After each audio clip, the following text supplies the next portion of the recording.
مما ورثنا الكتاب الذي اصطفينا من عبادنا. قال النبي صلى الله عليه وسلم: لقد الله إبراهيم سمع مقالتي وحفظها ووقعها وأداها كما سمعه وكما قال. صدق الله العلي العظيم وصدق رسوله النبي الكريم.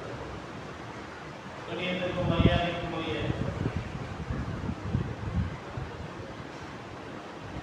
மதரசாவின் நிர்வாகிகளை, ஜமாத்தார்களை, இடையில் அமர்ந்திருக்கக்கூடிய சிறப்பு பேச்சாளர், வரலாற்று ஆய்வாளர், அனைவருக்கும் இஸ்லாத்தை சமர்ப்பித்தவனான வார்த்தைகளை கோவிலுக்கு அஸ்ஸலாமு அலைக்கும் வரஹ்மத்துல்லாஹி வபரகாத்துஹு. இந்த அமர்வு கல்வியின் மீது உண்டான ஒரு தாக்கத்தை ஏற்படுத்துவதற்கும்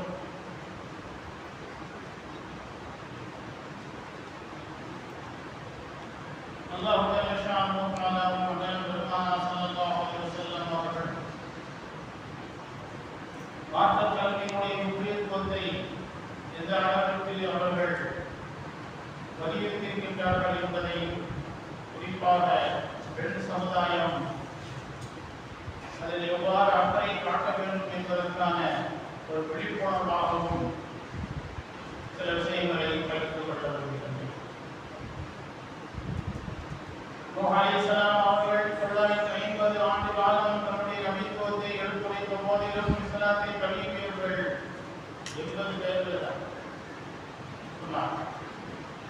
பெருமானார் ஸல்லல்லாஹு அலைஹி வஸல்லம் அவர்கள் காரணம் நூஹ் அலைஹிஸ்ஸலாம் அவருடைய வீட்டில் தீன் இல்லை. பெருமானார் ஸல்லல்லாஹு அலைஹி வஸல்லம் அவர்கள் வலியின் வலியோடு சென்றவர்கள் அன்னை கதீஜா ரலியல்லாஹு தஆலா அன்ஹா அவர்கள் அந்த தீனை ஏற்றதின் காரணமாக இன்று சுமார் 200 கோடி இஸ்லாமியர்களின் நெஞ்சங்களில் ஈமான் ஒளிர்கிறது என்றால் வீட்டில் தீன் இருந்தால் தான் பாரம்பரியத்தை பாக்கியமாக்க முடியும் என்பதை வரலாற்றின் மூலமாக நாம் தெரிந்து கொள்ள முடிகிறது. நபி ஸல்லல்லாஹு அலைஹி வஸல்லம் அவர்கள் மேற்கூறிய ஹதீஸில் அல்லாஹ் ஜல்லஷானஹு தஆலா வாழ்வில் செழிப்பாக்குகின்றான் யார் என்னுடைய சொல்லை கேட்டு அதனை மரணம் செய்து அதை அதன்படி வாழ்ந்து அதை எட்டி வைக்கிறார்களோ அவர்களுடைய வாழ்வை அல்லாஹ் செழிப்பாக்குகின்றான் என்ற ஹதீஸ் நாம் உங்களுக்கு வாசிக்கிறோம். அவர்கள் வாழ்வை செழிப்பாக்கக்கூடிய ஒரு தாய்க்குலத்தை தான் இந்த மதரசா உருவாக்குகின்றது என்றால் அது வகைகள் ஒரு ஆலிமன் முத்தஅல்லிமன் முஸ்தமிஅன் முஹிப்பன் வலா தகுன் ஹாமிஸன். ஒன்று கற்றுக்கொள்பவனாக இரு, அல்லது கற்றுக் கொடுப்பவனாக இரு, அல்லது அதை பாதுகாத்து கேட்கக்கூடியவனாக இரு, அல்லது பிரியப்படக்கூடியவனாக இரு. ஐந்தாவதாக ஆய்வுகிறாதே என்று பெருமானார் ஸல்லல்லாஹு அலைஹி வஸல்லம் அவர்கள் சொன்ன வரையின்படி இங்கு படிக்கக்கூடிய மாணவர்கள் கற்றுக்கொள்ளக்கூடியவர்களாக, நாளை கற்றுக் கொடுக்கக்கூடியவர்களாக ஆகிவிடுகின்றனர். இந்த உலகத்திலேயே தான் படிக்கக்கூடிய கல்விக்கு ஒரு சங்கிலி தொடர் இருக்கும் என்றால் அல்ஹம்துலில்லாஹி ரப்பில் ஆலமீன் என்று நான் என்னுடைய மாணவர்களுக்கு சொல்லிக் கொடுக்கும் பொழுது என்னுடைய உஸ்தாத் எனக்கு, அவர்களுடைய உஸ்தாத் அவர்களுக்கு இந்த சங்கிலி தொடர் பெருமானார் ஸல்லல்லாஹு அலைஹி வஸல்லம் அவர்கள் வரைக்கும் சென்றடையக்கூடிய உலகத்தில் இருக்கக்கூடிய ஒரே கல்வி இந்த மார்க்க கல்வி. உண்மையை மாத்திரம் போதிக்கக்கூடிய கல்வியும் இந்த மார்க்க கல்விதான். என்றும் மாறாத கல்வியும் இந்த மார்க்க கல்விதான். மாற்றத்தை ஏற்றுக்கொள்ளாத கல்வியும் இந்த மார்க்க கல்வி. எனவே லகத்மத்துல்லாஹில் முஃமினி ஃபஹைது வதஹா அஹப்பு பிஹா என்று பெருமானார் ஸல்லல்லாஹு அலைஹி வஸல்லம் அவர்கள் சொல்லுகின்ற இந்த ஷரியத்தினுடைய நுட்பங்கள் ஒரு முஃமினுக்கு காணாமல் போன ஒன்று. அது எங்கு பெற்றாலும் அதை பெறுவதற்கு தகுதியானவர்கள் முஃமின்கள் என்று பெருமானார் ஸல்லல்லாஹு அலைஹி வஸல்லம் அவர்கள் நமக்கு சொல்லி காட்டுகின்றார். எனவே இப்படி பெருமானார் ஸல்லல்லாஹு அலைஹி வஸல்லம் அவருடைய சபையில் அன்சாரி பெண்கள் வந்து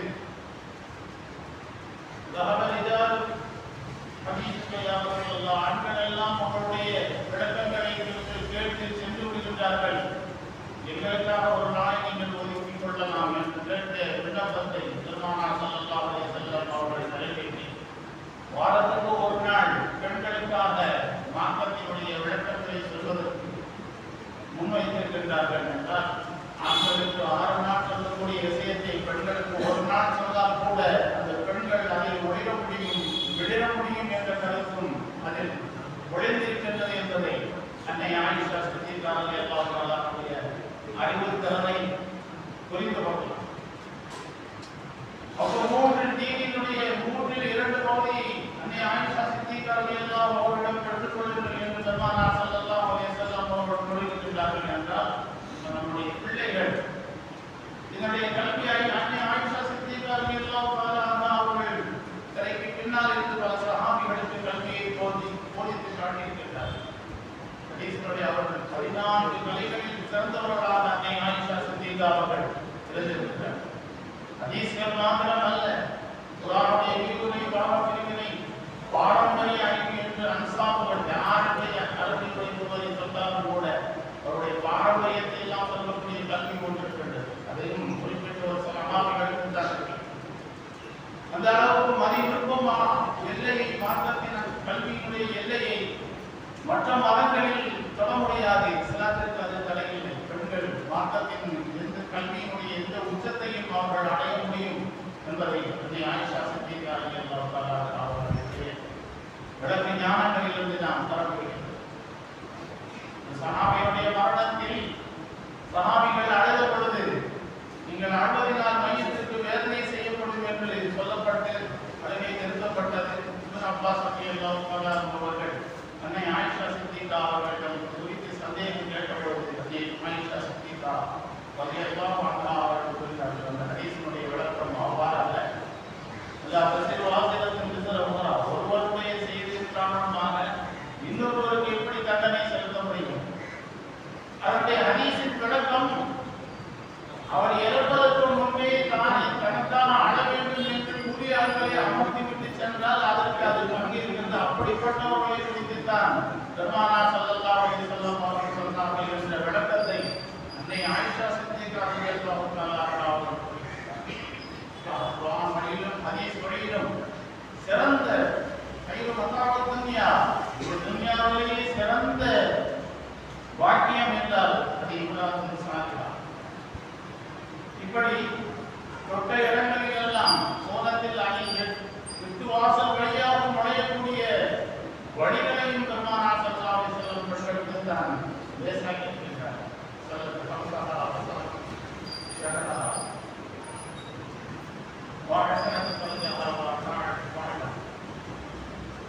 கைவேலை தொழுது கற்படுத்தப்பதான் வாழ்ந்து ரமலானுடைய நோன்பு குடித்து கணவருக்கு வழிபட்டு நடந்தாலே அந்த பெண்கள் சுரத்தின் 8 வாசல் வழியாகவும் செல்ல முடியும் என்ற இப்படி எல்லா வசதி விளக்கியங்களிலும் பெண்களுக்கு மார்க்கம் லேசுபடுத்திருக்கின்றது. முக்கியத்துவம் பெருமானார் ஸல்லல்லாஹு அலைஹி வஸல்லம் அவர்கள் கூறினார்கள், சொர்க்கத்தின் வாசல் எனக்காகத்தான் முதலில் திறக்கப்படும். அவருடைய வளையத்தை நான் பிடித்துக் கொண்டு போது எனக்கு பின்னால் ஒரு பெண் வந்து இருப்பாள். நீ யார் என்று கேட்பேன். இந்த பெண் சொல்வாள், நான் விதவையான பெண் என்னுடைய எத்தீமான பிள்ளைகளை குடும்பமாக வளர்ப்பதற்காக வேண்டி நான் மறுமணம் செய்யாமல் பிள்ளைகளை உருவாக்குவதற்காக நான் என்னுடைய வாழ்நாளை அர்ப்பணித்தேன். ஆக நபிக்கு பின்னால் சோழம் சொல்லக்கூடியதும் பெண்கள் தான், நபிமார்கள் அல்ல, சஹாபிகள் அல்ல. இப்படி குர்ஆனில் மூஸா அலைஹிஸ்ஸலாம் எடுத்தால் அவர்கள் சரிதைக்கு நுழையும் முன் அவருடைய தாயை பற்றி சொல்கின்றார். ஈசா அலைஹிஸ்ஸலாமுடைய சரிதைக்கு நுழையும் முன் அவருடைய தாயார் மரியம் அலைஹிஸ்ஸலாத்தை பற்றி அல்லாஹ் சொல்கின்றார் என்றார். பெண்களுக்கான முக்கியத்துவத்தை உணர்த்துவதற்காக நாம் இதை படிக்கின்றேன். அது மாத்திரமல்ல, மதரசாவில் அரபிகளை ஓதத் தெரிவதும் படிக்கத் தெரிவதும் மாத்திரம் மாற்று கல்வி அல்ல. அதை விளைந்து ஓத வேண்டும், சரியத்தினுடைய சட்டத்திட்டங்களோடு தெரிந்து கொள்வோமேயானால் தான் அரபி மாத்திரம், மொழி தெரிவது மாத்திரம் அறிவு அல்ல என்பதைத்தான் மதரசாவிலே அவருடைய குர்ஆனை ஓத வைத்து இந்த குர்ஆனுக்கு பின்னணியில் உள்ள சரித்திரங்களையும் இந்த இடத்தில் எது எது இப்படிப்பட்ட விளக்கங்களை கொண்டிருக்கின்றது என்பதையும் அவர்களுக்கு உரிய முறையில் விளக்கப்படுகின்றது என்பதை பார்க்கிறோம். எனவே அரபியில் அகராதியை வைத்துக் கொண்டு குர்ஆனை நீங்கள் விளங்க முடியாது.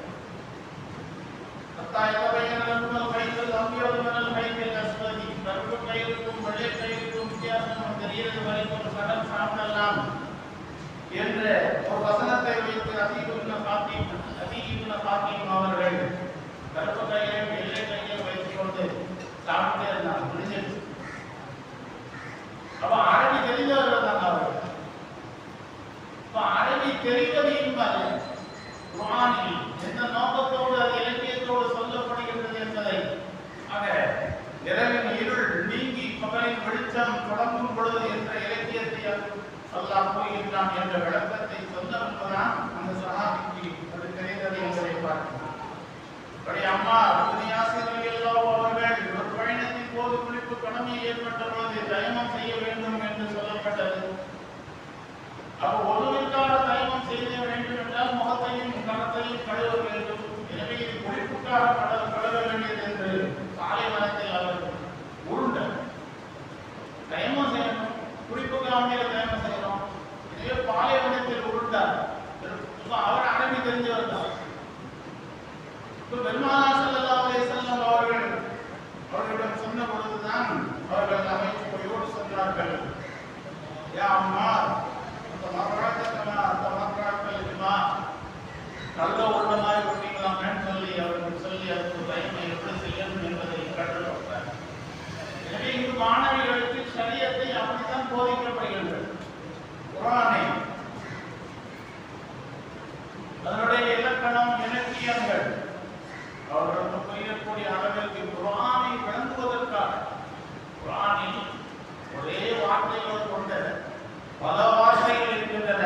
ஒவ்வொரு இடத்திலும் வேறு வேறு அர்த்தம். தீன் என்பதற்கே பல அர்த்தங்கள் வருகின்றன. ஹாதிஸ் என்பதற்கு பல அர்த்தங்கள் வருகின்றன. ஏன் ஃபித்னா என்பதற்கு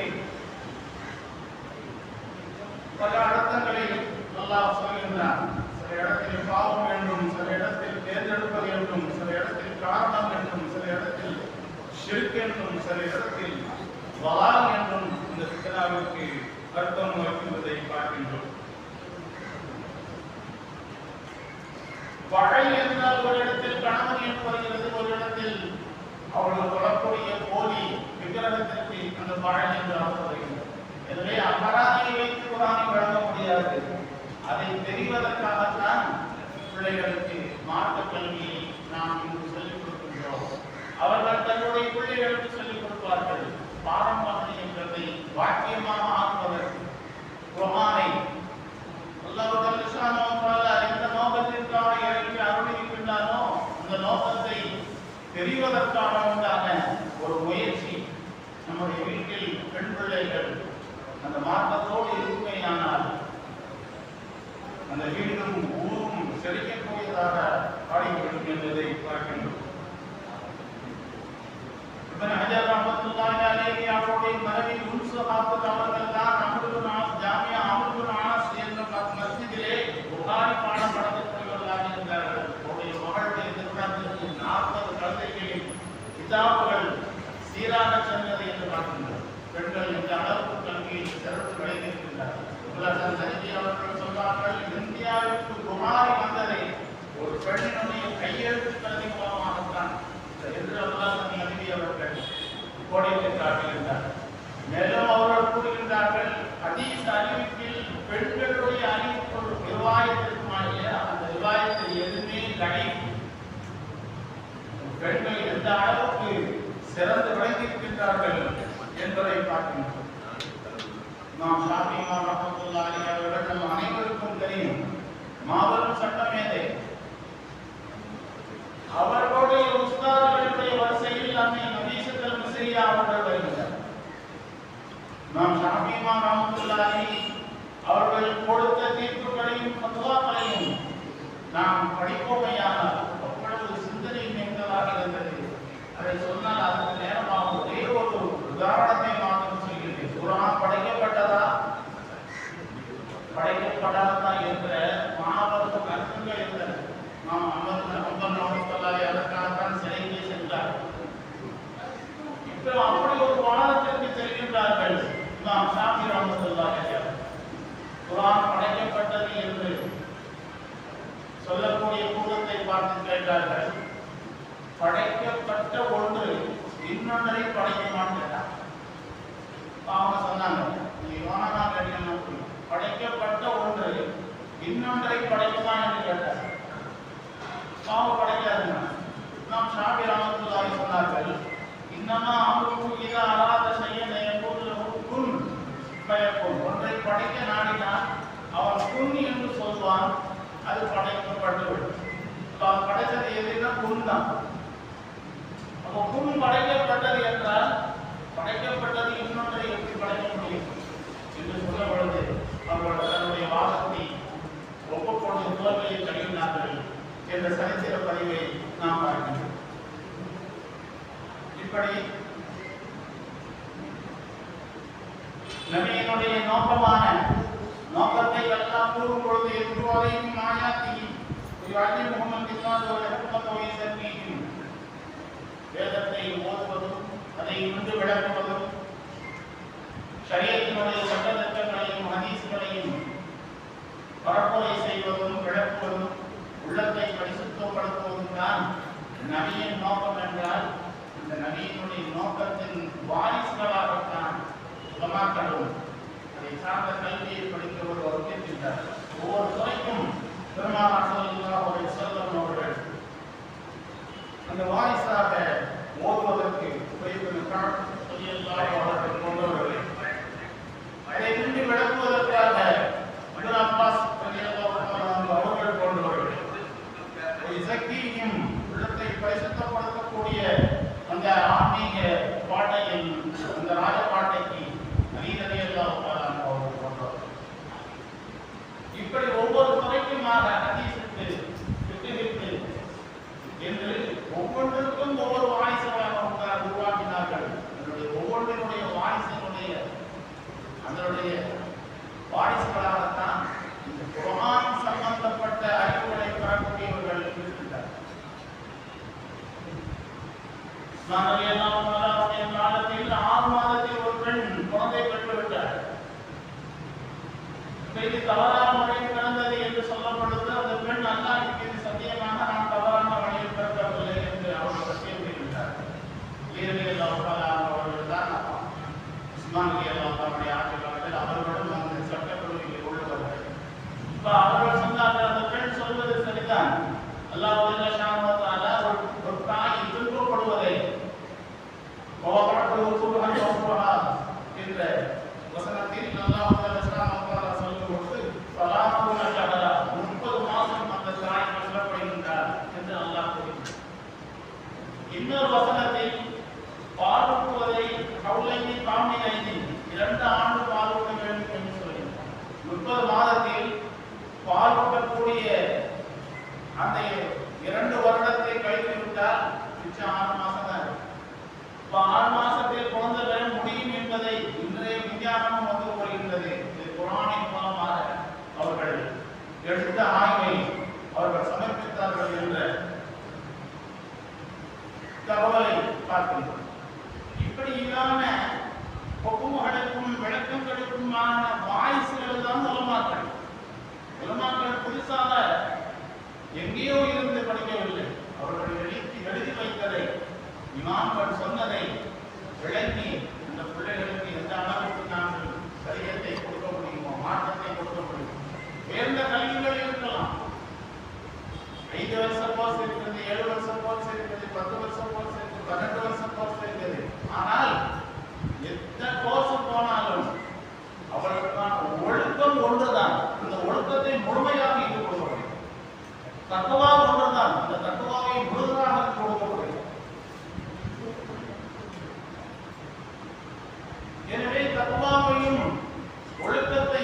அல்லாஹ் ஜல்ல ஷானஹு வ தஆலா ஒரு பெண் ஒரு ஆணை சந்திக்கக்கூடிய பொழுது அந்த பெண் வரக்கூடிய அந்த நடையை அல்லாஹ் சொல்லும்போது கம்ஷி அலஸ்கரியாய் வெட்கத்துடன் நடந்து வந்தார் என்று அல்லாஹ் சொல்லக்கூடிய அந்த மாண்பு ஒரு பெண் எப்படி இருக்க வேண்டும் என்பதை குர்ஆனின் மூலமாக நாம் தெரிய முடிகின்றது என்பதை பார்க்கிறோம். எனவே தொட்டிலிலிருந்து மினல் மஹதி இலல் லஹத், தொட்டிலிலிருந்து கபருக்குள் செல்ற வரைக்கும் கூட கல்வியின் தேடல் இருந்து கொண்டே இருக்கிறது. என்றுமே மாணவனாக இருங்கள் என்று எங்களுடைய மாணவியர்களுக்கு சொல்வேன். பட்ட வேலைக்கு போனாலும் மாணவியாக இருங்கள், ஏதாவது படித்துக் கொண்டே இருங்கள். மாணவியாகவே இருந்தால் மலக்குமாரனுடைய சட்டைக்கு கீழே நீங்கள் இருக்கின்றீர்கள். அந்த தேடலுக்கு அல்லாஹ் ஏதாவது ஒரு இறையை தந்து கொண்டிருக்கிறார். நாம் ரஹ்மத்துல்லாஹி அலைஹி அவர்கள் சித்தரவதைப்பட்டு சின்னாசனப்பட்டு அவர்களுக்கு மரண தண்டனையுடைய நெருக்கத்தில் செல்லும் போது மரண தண்டனை நிறைவேற்றப்படவில்லை. இந்த நெருக்கத்தில் இருக்கும்போது அவருடைய கடைசி ஆசை என்ன என்று கேட்டபொழுது எழுந்து நிற்க முடியாத அந்த நேரத்தில் கூட என்னோட படித்த எளியத்தின் மொழியினை பார்க்க வேண்டும் என்று அவர்கள் வரவழைக்கப்பட்டு முடியாத அந்த நேரத்தில் கேட்டார்கள். நம்மளுடைய உஸ்தாத் ஷாமி இமாம் ரஹ்மத்துல்லாஹி அலைஹி அவர்கள் காருடைக்கு வசதி செய்யக்கூடிய அந்த ஹதீஸிலே எனக்கு ஒரு சந்தேகம் இருக்கிறது, அதை எனக்கு கொஞ்சம் விளக்குங்கள். ஆனால் அந்த நேரத்தில் கூட தன்னுடைய கல்வியின் தேட்டத்தை அவர்கள் தெரிவித்திருக்கிறார்கள் என்பதை பார்க்கிறோம். இன்னும் சொல்லப்போனால் ரகீ இப்னு மஹ்லம் என்பவர்கள் ஸ்பெயினிலிருந்து இமாம் அஹ்மத் இப்னு ஹம்பலிடம் கல்வி கற்க வேண்டும் என்று வருகிறார்கள். இவர்கள் வீட்டுத் தலையில் இருக்கின்றார்கள், பாடம் நடத்த முடியாது. அது தெரியாமல் அவர்கள் வந்து ஏற்றும் மொழியிடம் கேட்டு விவரம் கேட்டு நாம் அஹ்மத் இப்னு ஹம்பல் ரஹ்மத்துல்லாஹி அலைஹி அவர்களை கேள்வி என்று சொல்லும் பொழுது நான் பாடம் நடத்தினா உனக்கு பிரச்சனை எனக்கு பிரச்சனை. அப்பா அந்த ரகீ இப்னு மஹ்லம் சொன்னார்கள், நான் பிச்சை பாத்திரம் ஏற்றுகிறேன், யாசகம் கேட்கிறமாய் வருகிறேன், எனக்கு ஏதாவது தருவது மாதிரி எனக்கு ஒரு ஹதீஸை நீங்கள் கற்றுத்தாருங்கள். அப்படி வளர்ந்ததுதான் இந்த வீடு. பிச்சை பாத்திரம் ஏற்றி பல்லாயிரக்கணக்கான மைல்களுக்கு அப்பால் இருந்து வந்து ஒரு ஹதீஸை தெரிவதற்காக யாசகத்தின் கோலத்தில் வந்து பிச்சை கேட்டு ஹதீஸை படித்த காலம் எங்கே? இன்று கட்டடங்களை கட்டி நல்ல விதமான உணவும் உறைவிடமும் கொடுத்து அப்படி இருந்து மார்க்கத்தினுடைய கல்விக்கு ஆர்வப்படாதவர்களாக இருந்தால் இதை என்ன என்று சொல்வது? ஆக எளிதாக கிடைத்ததல்ல நம்முடைய தீன். அவ்வளவு உயர்வாக ஆயிஷா சித்திகா ரலியல்லாஹு அன்ஹா, முஸல்லமா ரலியல்லாஹு அன்ஹா, ஹப்ஸா ரலியல்லாஹு அன்ஹா இவர்களெல்லாம் பெருமானாரிடம் கேட்டு கேட்டு கேள்வி கேட்டு கேட்டு அவர்கள் பெற்ற நுணுக்கங்களை எல்லாம் வரிசைப்படுத்தினால் சிறப்பு பேச்சாளருக்கு நேரம் எல்லாம் முக்கியமாக அவருடைய அந்த வரலாற்று ஆசிரியர்களுடைய சிறப்பு பேச்சை கேட்க வேண்டும் என்பதற்காக தான் நானே வந்தேன். எனவே நம்முடைய பிள்ளைகளை இப்படிப்பட்ட ஒரு பாக்கியமான இந்த தருணங்களில் மதரசாக்களில் சேர்த்து நம்முடைய பிள்ளைகள் தீனோடு வளர வேண்டும். தீனியத்தான பிள்ளையாக குர்ஆன் சம்பந்தப்பட்ட பிள்ளைகளாக அந்த ஒழுக்கத்தை உறைகுடமாக கொண்ட பிள்ளைகளாக நம்முடைய ஊரையும் ஜமாத்தையும் செழிக்க வைக்க வேண்டும் என்பதை உங்களுக்கு வேண்டி விரும்பி கேட்டுக்கொண்டு அல்லாஹ் அதற்கான தௌஃபீகை நம்ம அல்லாஹ் செய்து தருவாராக என்று நிறைவு செய்கிறேன். வார்த்தைக்காக நாம் அல்ஹம்துலில்லாஹ்.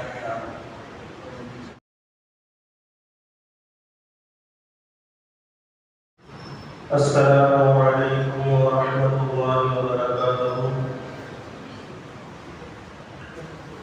கண்ணியத்திற்கும் மதிப்பிற்குரிய உலகம் பெருமக்களே, நிர்வாகிகளே, ஸ்டாஃபிகளே, மாணவர்களே,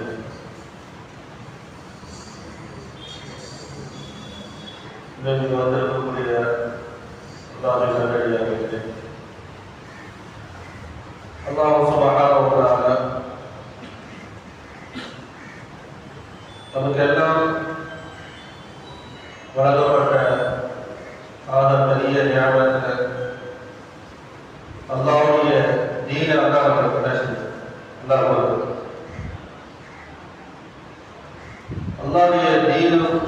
பிறகு ஒரு ஞாபகம் இருக்கு அப்படின்னா அல்லாஹ்வுடைய தீனுடைய விளக்கத்தை அல்லாஹ் சொல்லுவாங்க. அதற்கு பிறகு ஒரு ஞாபகம் இருக்கு அப்படின்னா இப்போ தீனுடைய விளக்கம் கிடைக்கிறவோ தீனுடைய அமலுக்கு என்ன செய்வார் செய்யக்கூடியவராக இருக்கும். அதை விட சிறந்த ஒரு ஞாபகத்தை என்னன்னா அந்த தீனுடைய வேலையை செய்யக்கூடிய தௌஃபீக் அல்லாஹ் மனிதருக்கு அல்லாஹ். அது போலதான் நம்முடைய மதரசாவை ஒவ்வொரு வருஷமும் பயிலக்கூடிய அந்த மாணவர்களுக்கு நிஸ்வான் மூலியமாக வெறும் இல்மு மட்டும் அவங்களுக்கு கொடுக்கப்படல, இல்மோடு சேர்த்து தர்பியத்தான அந்த வாழ்க்கை என்ன செய்யப்படுது அவங்களுக்கு கற்றுக் கொடுக்கப்படுது. நம்முடைய மதரசால வரக்கூடிய ஒவ்வொரு மாணவர்களுக்கும் தக்குவா உடைய வாழ்க்கை, ஹயா உடைய அந்த வாழ்க்கை,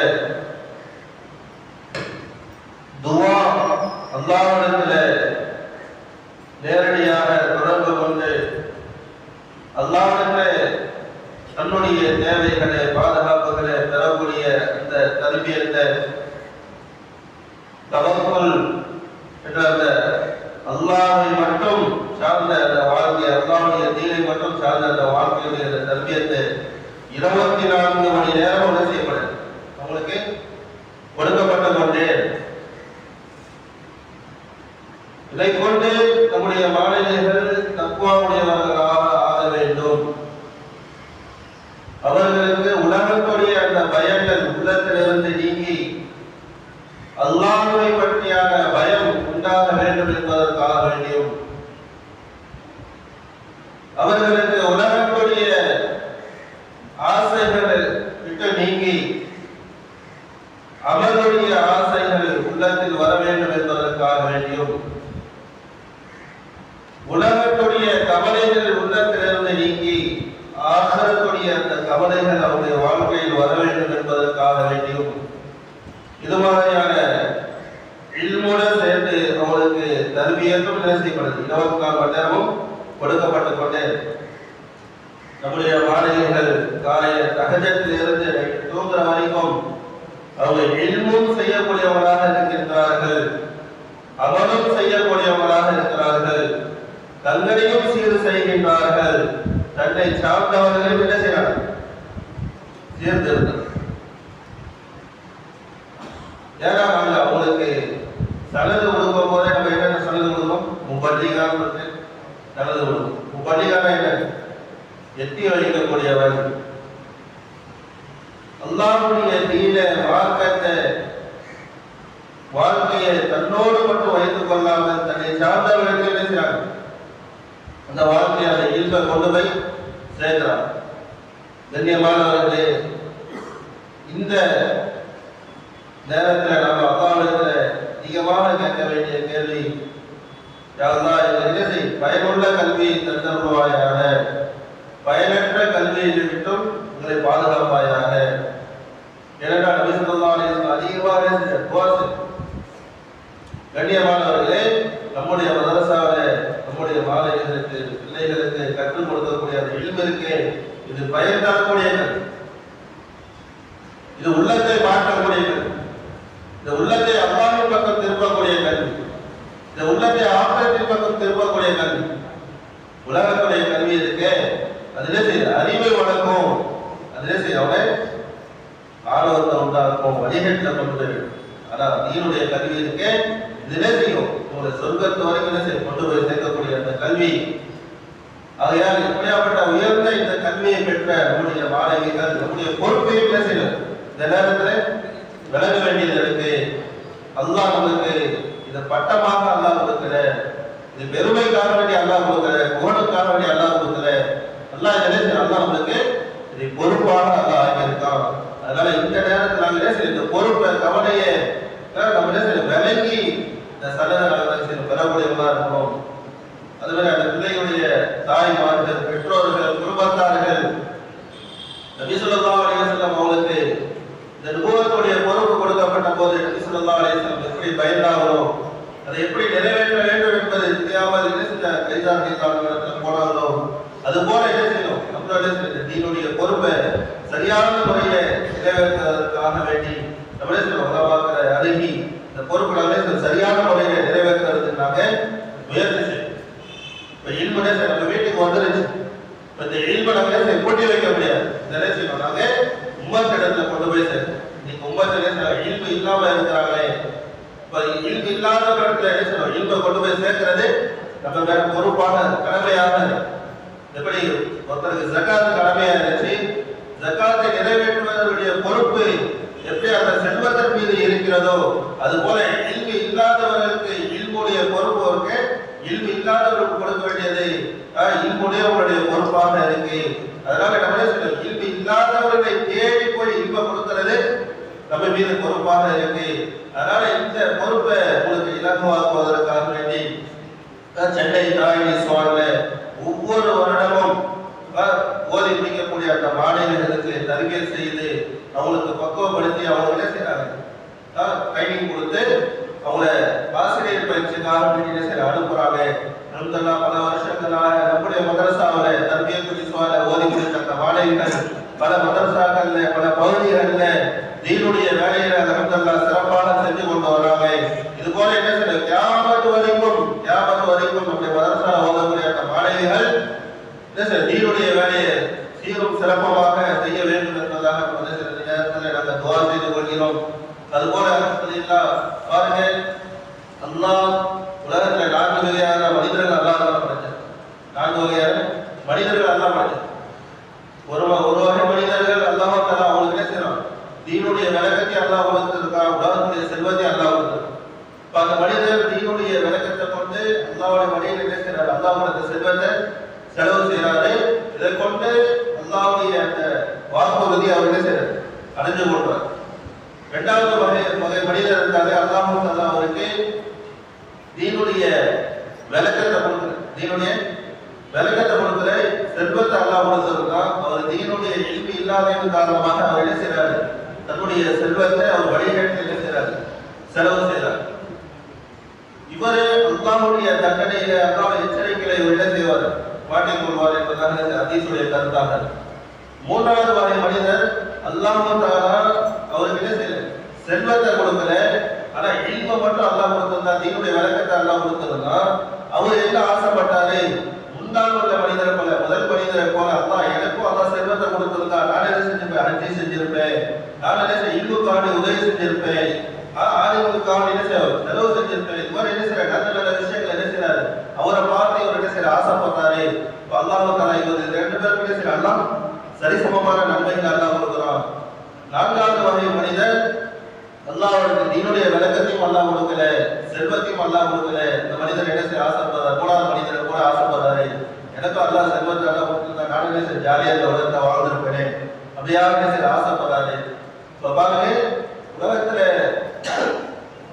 அல்லாஹ்வுடைய தீனுடைய விளக்கம் கிடைச்சிட்டாலே போதும், நமக்கு உலகத்துடைய செல்வங்கள் பொருள் ஆசைகள் எதுவும் இல்லாட்டாலும் அல்லாஹ் 2 பேருக்கு சரிசமமான நன்மைகள் அல்லாஹ் கொடுக்குறான். அதனால நாம தீனை சார்ந்து, தீனுடைய இல்மை சார்ந்து, தீனுடைய அமலை சார்ந்து அல்லாஹ்விடம் நாங்கள் உதவி நாடக்கூடியவராக இருக்கணும். நாங்கள் என்ன செஞ்சிருக்கோம், அல்லாஹ் நமக்கு தீன இல்மை அல்லாஹ் நமக்கு கொடுத்திருக்கான்.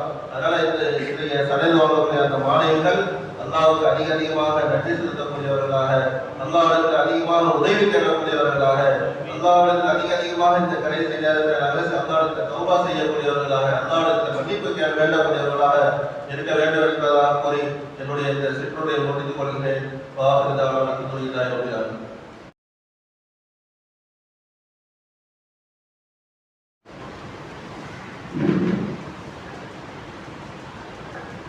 அடுத்தபடியாக வரலாற்று ஆய்வாளர் தலைமை இமாம் கல்புக்கடை சுன்னத்துவல் ஜமாத் பள்ளிவாசல் கோவை மௌலானா மௌலவி அல்ஹாஜ் ஏ அப்துல் அஜீஸ் பாமி அவர்கள் சிறப்புரையாளர்.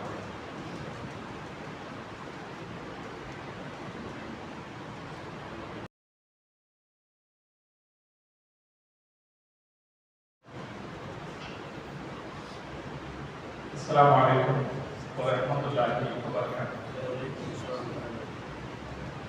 نحمده ونصلي على رسوله الكريم أما بعد فقد قال الله تعالى في القرآن الكريم والفرقان المجيد ثم أورثنا الكتاب الذين اصطفينا من عبادنا صدق الله العلي العظيم سبحان ربك رب العزة عما يصفون وسلام على المرسلين والحمد لله رب العالمين اللهم صل على سيدنا محمد وعلى آله وأصحابه وسلم اللهم صل على سيدنا محمد وعلى آله وأصحابه وسلم اللهم صل على سيدنا محمد وعلى آله وأصحابه وسلم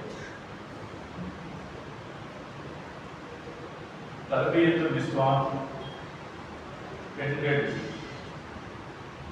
அரபு கல்லூரி இந்த 37வது ஆண்டு நிறைவு நிகழ்வில் தலைமையேற்றிருக்கிற மரியாதைக்குரிய மதரசாவுடைய பொறுப்பாளர் தலைவர் அவர்களே, இந்த கல்வி நிறுவனத்தினுடைய நிர்வாக பெருமக்களே, கண்ணியம் மிகு ஆளுங்களே, அருமை பெரியவர்களே, பாசத்திற்குரிய தாய்மார்களே, அல்லாஹ் ஜல்ல ஜலாலுஹு நாம் ஒன்று கூடியிருக்கிற இந்த சபையை பாக்கியமானதாக ஆக்கிவிட்டிருக்கிறானாக. ஒரு கல்விக்கூடத்தின் பட்டமளிப்பு பெருவிழாவிலே நாம் ஒன்று கூடியிருக்கிறோம். அல்லாஹ் தஆலா நமக்கு பயனுள்ள கல்வியை அதிகமாக தருவது புரிவானாக. நம்ம எந்த நிகழ்ச்சியில கலந்துக்கிறோமோ அதுல நமக்கு ஒரு பிரயோஜனம் என்ன? அதனால அல்லாஹ்கிட்ட கேட்போம், யாரெல்லாம் உன்னுடைய கல்வியை கற்றுக்கொண்ட மாணவிகளுக்கு பட்டம் கொடுக்கிற சனது கொடுக்கிற இந்த நிகழ்வுகளை நாங்கள் கலந்துருக்கோம். யாரெல்லாம் எங்களுக்கும் இந்த தீனுடைய கல்வியை தருவாயாக சொல்லி நம்ம துவா செஞ்சுக்குவோம்.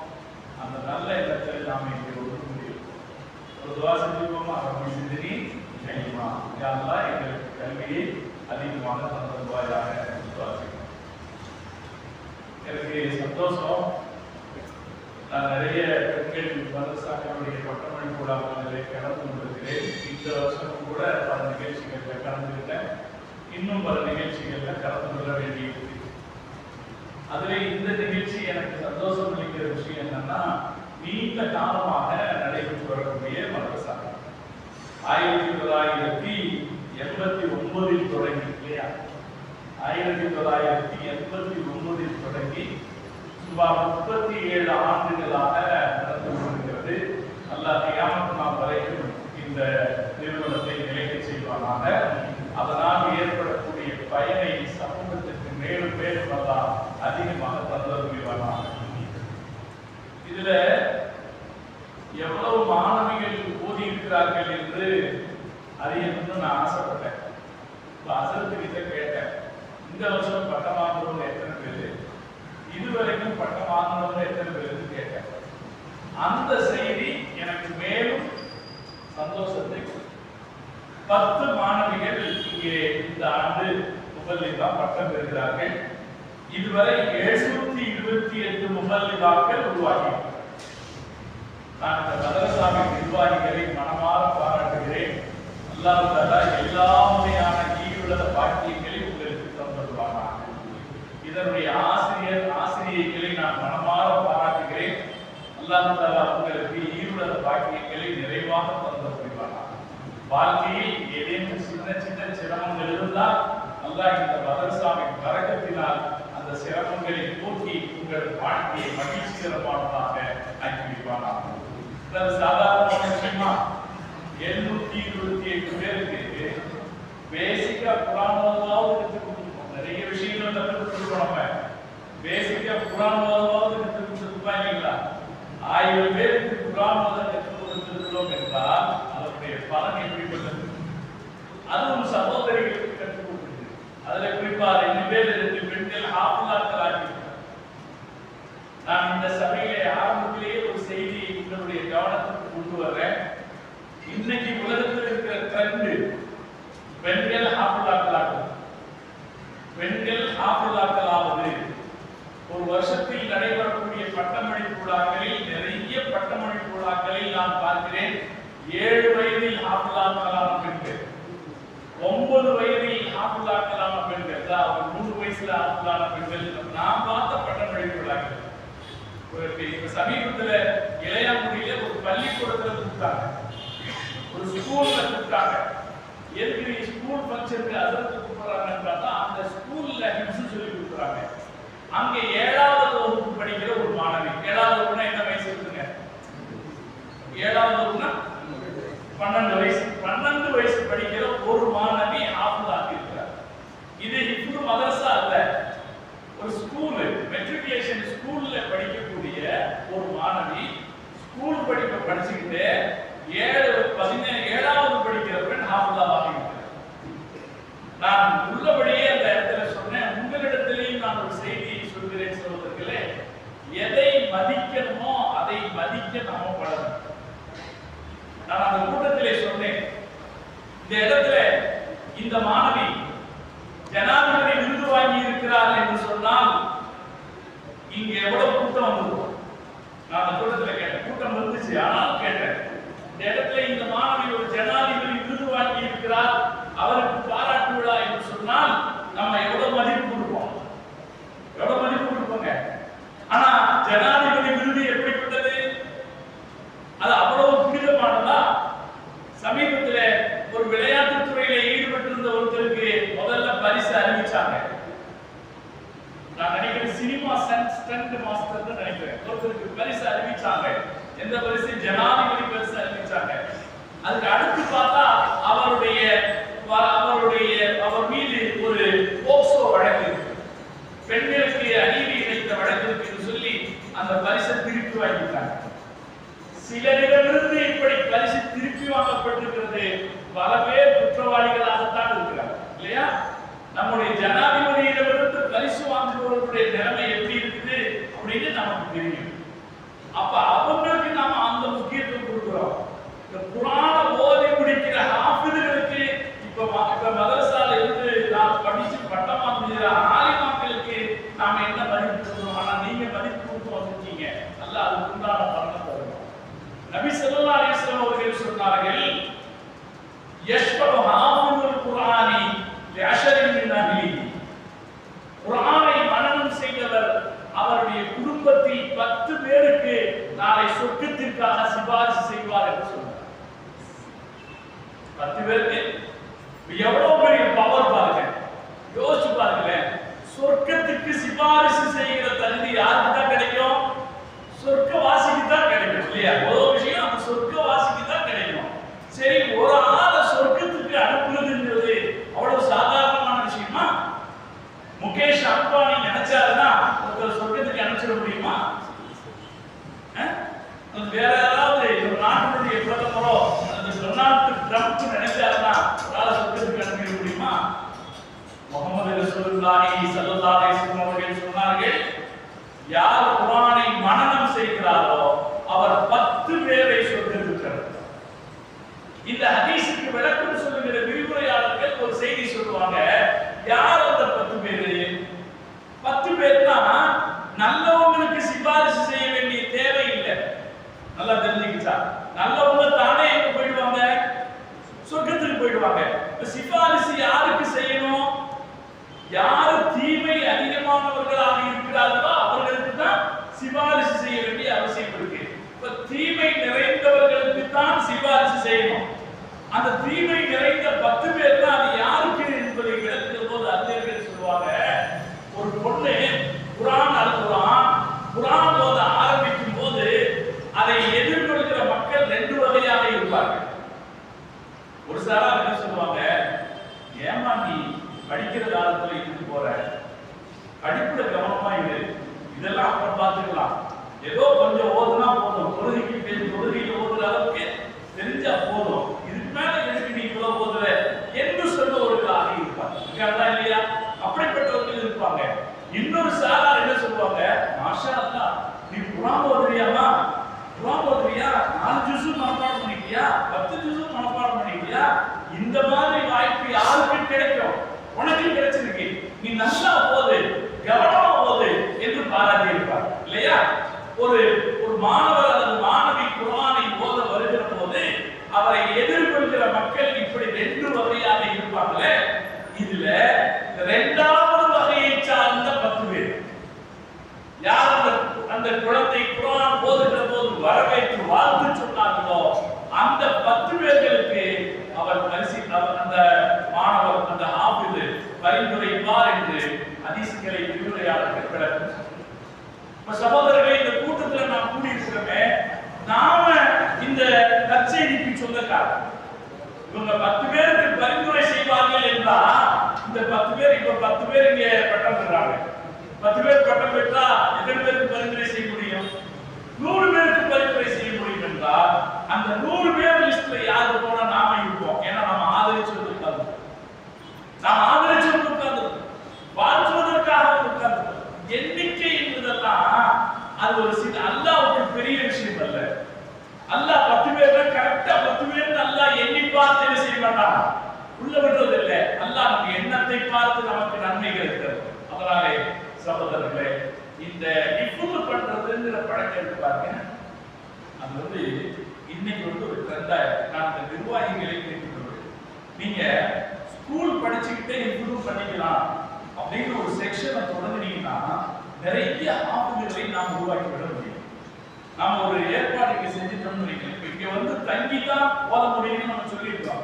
அப்படி சொல்லும் போது சில பேருக்கு படிப்பு விட்டுட்டு வர்றதுக்கு மனசு இருக்காது.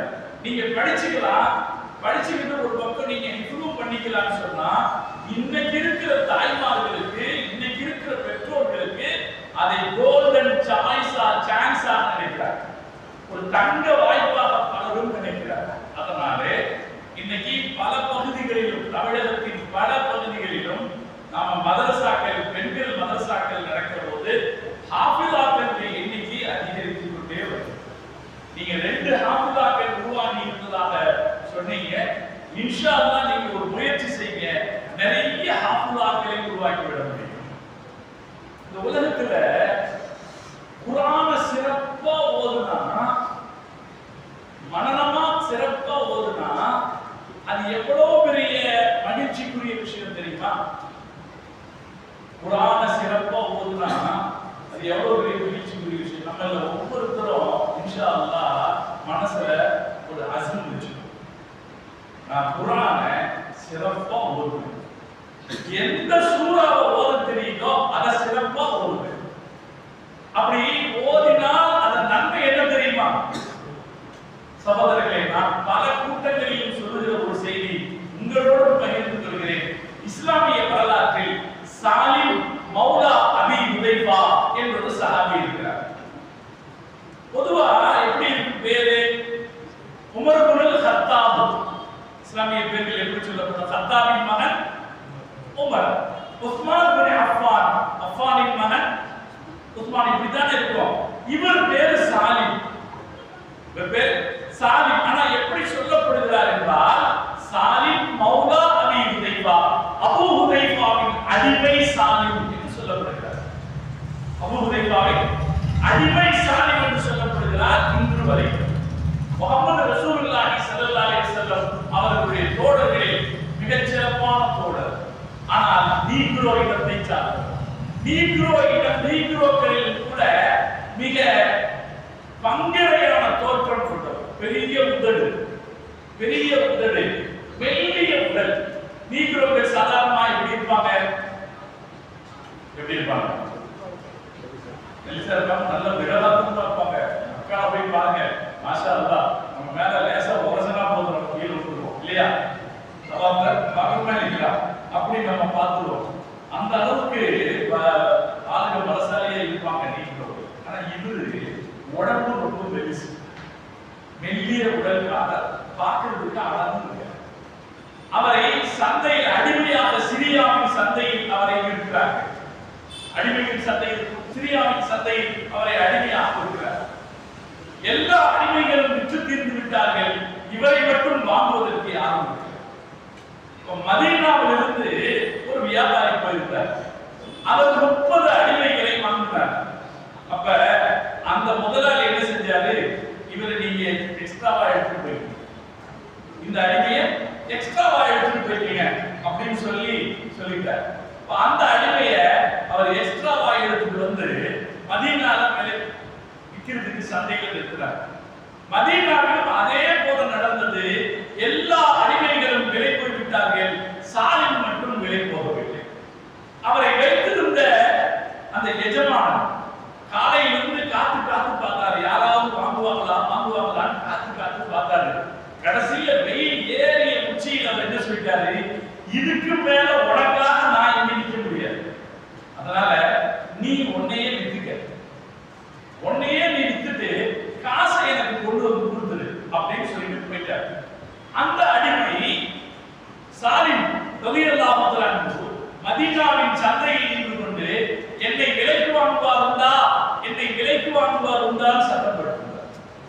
அப்ப ஹுதைஃபா ரலியல்லாஹு அன்ஹுடைய மனைவி அபூ ஹுதைஃபா ரலியல்லாஹு அன்ஹுடைய மனைவி பரிதாபப்பட்டு அவரை விலைக்கு வாங்கி தன்னுடைய கணவருக்கு அன்பளிப்பாக கொடுத்தார். அபூ ஹுதைஃபாவுக்கு அன்பளிப்பாக கொடுத்தார்கள். அபூ ஹுதைஃபா அடிமையாக அவரை வைத்துக் கொள்ள விரும்பாமல் தன்னுடைய வளர்ப்பு மகனை போலவே அவரை வைத்துக் கொண்டார். இந்த ரெண்டு பேரும் என்ன செஞ்சாங்கன்னா குர்ஆனை ஓதுவதில் ஆழ்ந்து ஈடுபட்டார். சாலிம் ரலியல்லாஹு அன்ஹு ஈடுபட்டாரு, அபூ ஹுதைஃபாவும் ஈடுபட்டாரு. சாலிம் ரலியல்லாஹு அன்ஹு மிகச் சிறப்பாக குர்ஆனை ஓதுபவராக மாறினார். அவருடைய வாயிலிருந்து குர்ஆன் ஓதப்படுகிற போது அதை கேட்பதற்காக எல்லோரும் திரண்டு நின்று விடுவார். அப்படியே இருந்தார். ஒரு சமயம் ஆயிஷா ரலியல்லாஹு அன்ஹா அவங்க பெருமானார் ஸல்லல்லாஹு அலைஹி வஸல்லம் அவர்களை சந்திக்க வர வேண்டிய நேரத்துல கொஞ்சம் லேட்டா வந்தாங்க. ரசூல் ஸல்லல்லாஹு அலைஹி வஸல்லம் கேட்டாங்க, ஏன் லேட்டா வந்தீங்க, என்னாச்சு? ஆயிஷா அம்மா சொன்னாங்க, அல்லாஹ்வின் தூதரே, நான் வந்துகிட்டு இருந்தேன், உங்களை பார்க்க வேகமா வந்துகிட்டு இருந்தேன். ஆனா வர்ற வழியில ஒருத்தர் குர்ஆன் ஓதிக்கிட்டு இருந்தாரு, அது என்னை அப்படியே நிறுத்திடுச்சு, அது என்னை அங்கே நிற்க வைத்து விட்டது. நான் அந்த குர்ஆனை கேட்டுக் கொண்டிருந்தேன், அதனால் இங்கே வர தாமதமாகிவிட்டதுன்னு சொன்னாங்க. இதை கேட்ட உடனே ரசூல் ஸல்லல்லாஹு அலைஹி வஸல்லம் அவங்களுக்கு ஆர்வம், யாரது அப்படி ஓதுறது, வா நானும் போய் பார்க்கிறேன் சொல்லி தன் ஆடைகளை எடுத்து போர்த்துக் கொண்ட பெருமானார் ஸல்லல்லாஹு அலைஹி வஸல்லம் மஸ்ஜித் நபவிக்குள்ளே வந்தார்கள். சாலிம் ரலியல்லாஹு அன்ஹு அவர்கள் குர்ஆன் ஓதிக்கொண்டிருந்தார். நபி ஸல்லல்லாஹு அலைஹி வஸல்லம் அதை பார்த்தார், காதார கேட்டார். கேட்டு முடித்த பிறகு அல்லாஹ்விடத்திலே துஆ செய்தார்கள், அல்ஹம்துலில்லாஹி அல்லதி ஜஅல ஃபீ உம்மதி மித்லக. உன்ன போன்ற ஆட்களை என் சமூகத்திற்கு தந்த அல்லாஹ்வுக்கே எல்லாம். யார் சொன்னாங்க? முஹம்மது ரசூலுல்லாஹி ஸல்லல்லாஹு அலைஹி வஸல்லம் சொன்னாங்க, உன்ன போன்ற மனிதர்களை என் உம்மத்தில் வைத்த அல்லாஹ்வுக்கே எல்லாம். யாரெல்லாம் குர்ஆனை அழகுபட ஓதுகிறார்களோ அவர்கள் அத்தனை பேருக்கும் இந்த பெருமை சொல்லுவான். அல்லாஹ் தௌஃபீக் செய்வான். அதனால தான் நான் சொன்னேன், எப்போ குர்ஆன் ஓதுனாலும் சத்தமா ஓது. என் அருமை தாய்மார்கள் இங்கே திரளாக இருக்கிறீர்கள் தெரியும். நீங்கள் வீடுகளில் நிச்சயம் குர்ஆன் ஓதுவீர்கள், அதுவும் தெரியும். நம்முடைய வீட்டை பரக்கத்தானதாக மாற்றுவதற்கு குர்ஆனை தவிர வேறு எதுவும் தேவையில்லை. குர்ஆன் சத்தமா ஓதுனா போதும், வீட்டுல பரக்கத்து வந்து நிம்மதி வந்துடும், சைத்தான் ஓடி போயிடும், தீமைகள் வீட்டை விட்டு ஓடி போயிடும். அதனால வீட்டுல குர்ஆன் ஓதணும், சத்தமா ஓதணும், அழகா ஓதணும். இன்னைக்கு எல்லாம் அழகா ஓதுறது கஷ்டம் இல்லைங்க. ஏன்னா நம்ம இன்டர்நெட்ல எல்லா கையிலும் போன் இருக்கு, என்னென்ன இளமையோ எதிர்பார்க்கிறோம், போன்ல பாக்குறோம்.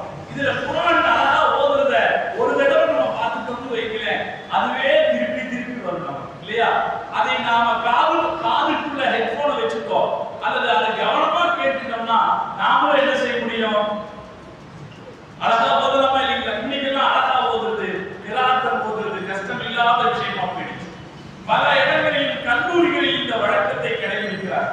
நல்ல ஆபுதர்களுடைய குர்ஆன் கிராத் எடுத்து பிள்ளைகளுடைய காதுகள்ல மாட்டி கொடுத்து இது மாதிரி ஓதி பழகு என்று சொல்லிக் கொடுக்கிறார். இது இலகுவாக குர்ஆனை ஓதப்படுகிற ஒரு வழி.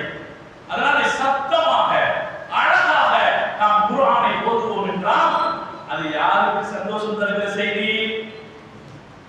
நம்முடைய தலைவர் முஹம்மது ரசூலுல்லாஹி ஸல்லல்லாஹு அலைஹி வஸல்லம் அவர்களுக்கு சந்தோஷம் தருகிறது. இனிமேல் அப்படி ஓதலாம்.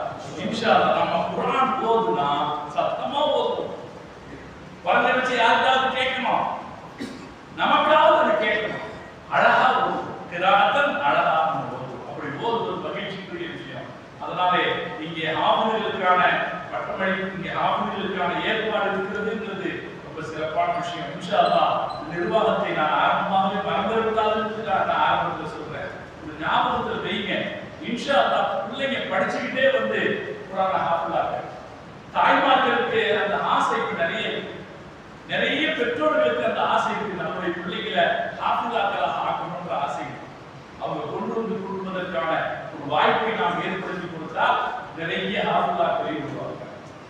இந்த ஆலிம்களின் எண்ணிக்கையும் அதிகரிக்கும். ஹாஃபிலாக்களாக ஆக்கும்போது தானா என்ன ஆகும்? ஒரு பாதி பேராவது ஆலிமாக்களாக முபல்லிகாக்களாக வருவதற்கான வாய்ப்பு ஏற்படும்.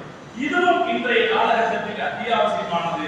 நாம் அதற்கு ஒரு வாய்ப்பை ஏற்படுத்தி கொடுப்போம். அல்லாஹ் தௌஃபீக் செய்து சொல்லிப்பாங்க. அருமையான சகோதரர்களே, இங்கே பெற்றோர்கள் பலர் வந்திருக்கு. இந்த பிள்ளைகளை யார் மதரசாவுக்கு அனுப்புனீங்களோ நீங்க எல்லாம் பாக்கியசாலி, சந்தேகமே இல்லாம பாக்கியசாலி. இன்ஷா அல்லாஹ் நாமும் ஆசைப்படுவோம் நம்முடைய பிள்ளைகளை இது மாதிரியான மதரசாக்களுக்கு அனுப்பணும்னு ஆசைப்படுவோம். ஏன் அப்படின்னா இன்னைக்கு நம்ம வாழ்ற உலகத்துல அரசாங்கங்கள் எப்படி இருக்குது அப்படின்னா மக்களுடைய ஒழுக்கத்தையும் கட்டுப்பாட்டையும் பாதுகாக்கிற வகையில் இல்லாமல் சீரழிக்கிற வகையில் இருக்கு. அரசுகள் அப்படின்னா என்ன செய்யணும்? ஜனங்களுடைய நலனுக்காக, மக்களுடைய நலனுக்காக உழைப்பவைகளாக அரசுகள் அப்படின்றது இருக்கிறோம். ஆனா இன்னைக்கு அரசுகள் எப்படி மாறிடுச்சு? வீதிக்கு வீதி சாராய கடைகளை திறந்து வைக்கிற அரசுகள் இல்லையா? அதான் பார்க்கிறோம். வீதிக்கு வீதி சாராய கடைகளை திறந்து வைக்கிற அரசுகள், கட்டொழுங்கை மீறுவதை நியாயப்படுத்துகிற நீதிமன்றங்கள், ஒழுங்கு கட்டுப்பாடு அப்படின்னு ஒண்ணு இருக்குது சமூகத்தில் சொன்னா அதெல்லாம் அவசியம் இல்லை என்று சொல்லுகிற நீதிமன்றங்கள். கேரளால 2 பிள்ளைங்க, முஸ்லிம் பிள்ளைங்க, ஒரு 2 முஸ்லிம் பிள்ளைங்க, சவுதி அரேபியாவில் படித்த 2 முஸ்லிம் பிள்ளைங்க, 2 பிள்ளைங்களும் கல்யாணம் பண்ணிட்டாங்க. Lesbian marriage. 2 பிள்ளைகளுக்கும் அந்த தொடர்பு ஏற்பட்டுச்சு. அந்த பிள்ளைங்க அங்க ஒண்ணும் செய்ய முடியாதுன்னு நேர கேரளாவுக்கு வந்து கல்யாணம் பண்ணிக்கிறோம்னு சொல்லிட்டாங்க. இத அவங்க பெற்றோர்கள் அவர்களுக்கு அறிவுரை சொல்லி திருத்தலாம் என்று வருகிற போது காவல்துறை எதிரே நின்று தடுக்கிறது. நீ பேசாத அனுப்பணும். அவர்களுக்கு உரிமை அது. அவங்க 2 பேரும் வயசுக்கு வந்த பிள்ளைங்க, அவங்களுக்கு உரிமை இருக்கு, வெளியே போன்னு சொல்லிருச்சு. நீதிமன்றம் அந்த பெண்களுக்கு சார்பா, அந்த 2 இளம் பெண்களுக்கு சார்பாக இருக்கு. அறிவுரை சொல்லக்கூட நீதிமன்றம் அனுமதிக்கிறது. அப்படின்னா இன்னைக்கு இருக்கிற காலச்சூழலில் எப்படி இருக்குது? எங்கு பார்த்தாலும் தீமைகள் நிறைந்திருக்கிற நிலையில் ஆட்சியாளர்களும் அரசுகளும் மக்களை இந்த அக்கிரமங்களை நோக்கி தள்ளிவிடுகிற சூழலில் நம்முடைய தலைமுறையை பாதுகாத்துக் கொள்ள வேண்டிய பொறுப்பு நம்மை ஒவ்வொருவரையும் தனிப்பட்டதாக சார்ந்ததாக இல்லைங்களா? நம்ம பிள்ளைகளுக்கு ஒழுக்கம் சொல்லிக் கொடுக்கிறது யாரு? இன்னைக்கு எந்த பள்ளிக்கூடத்திலேயாவது ஆசிரியர்களுக்கு ஒழுக்கம் சொல்லிக் கொடுக்கலாம்ங்கிற ஒரு தைரியம் இருந்தாங்க, தைரியப்படுத்தாங்க. ஏதாவது பையனை கண்டிக்க முடியுமா? ஒரு அடி அடிக்க முடியுமா? ஏதாவது ஒரு விஷயத்தில் ஏன் இப்படி நடக்கிறாய் என்று மிரட்ட முடியுமா? ஒரு காலம் இருந்தது, வீட்டில் பையன் சொல்லு பேச்சு கேட்க மாட்டான்னா பெற்றோர்கள் நேரா ஆசிரியர்களுக்கு தான் கொண்டு வந்து நிறுத்துவாங்க. சார் பாருங்க, ஒழுங்கா சாப்பிட மாட்டேங்கிறாங்க, படிக்க மாட்டேன் சொல்லி நிறுத்துவாங்க. இன்னைக்கு அப்படி கொண்டு வந்து நிறுத்துகிற பழக்கத்தை பார்க்க முடியுமா? முடியாது. காரணம் என்ன? பள்ளிக்கூடங்கள் நீ எந்த சிலபஸ் இருக்கோ அதை சொல்லிவிட்டு அவ்வளவுதான். அதுக்கு மேல இருக்கிறத பேசுறதுக்கான ரைட்ஸ் உனக்கு இல்லை. ஒரு பையன் பள்ளிக்கூட கேட்ல வெளியே நின்றுட்டு கையில சிகரெட் வச்சுட்டு கையில காத்து இருக்கான். அந்த பக்கமா வாத்தியார் இருக்காரு. சார் தீப்பெட்டி இருந்தா கொடுங்க அப்படின்னு கேட்கிறேன். யாருக்கிட்ட? வாத்தியார் கிட்ட. ஏய் வாத்தியார் பாருங்க அப்படின்னு நான் சொல்லியிருக்கேன். அவன் சொல்லியிருக்கான், இது இந்த காம்பவுண்டுக்கு அந்த பக்கம், காம்பவுண்டுக்கு உள்ள வாத்தியார், காம்பவுண்டுக்கு வெளியே நீங்களும் நானும் ஒண்ணுதான் என்று சொல்லுகிற அளவில் தான் இன்றைக்கு இருக்கிற கல்வி நிறுவனங்கள் இருக்கிற சூழலில் நாம நம்முடைய பிள்ளைகளுக்கு ஒழுக்கத்தை கற்றுத்தருவதற்கு மதரசாக்களை நம்புவதை தவிர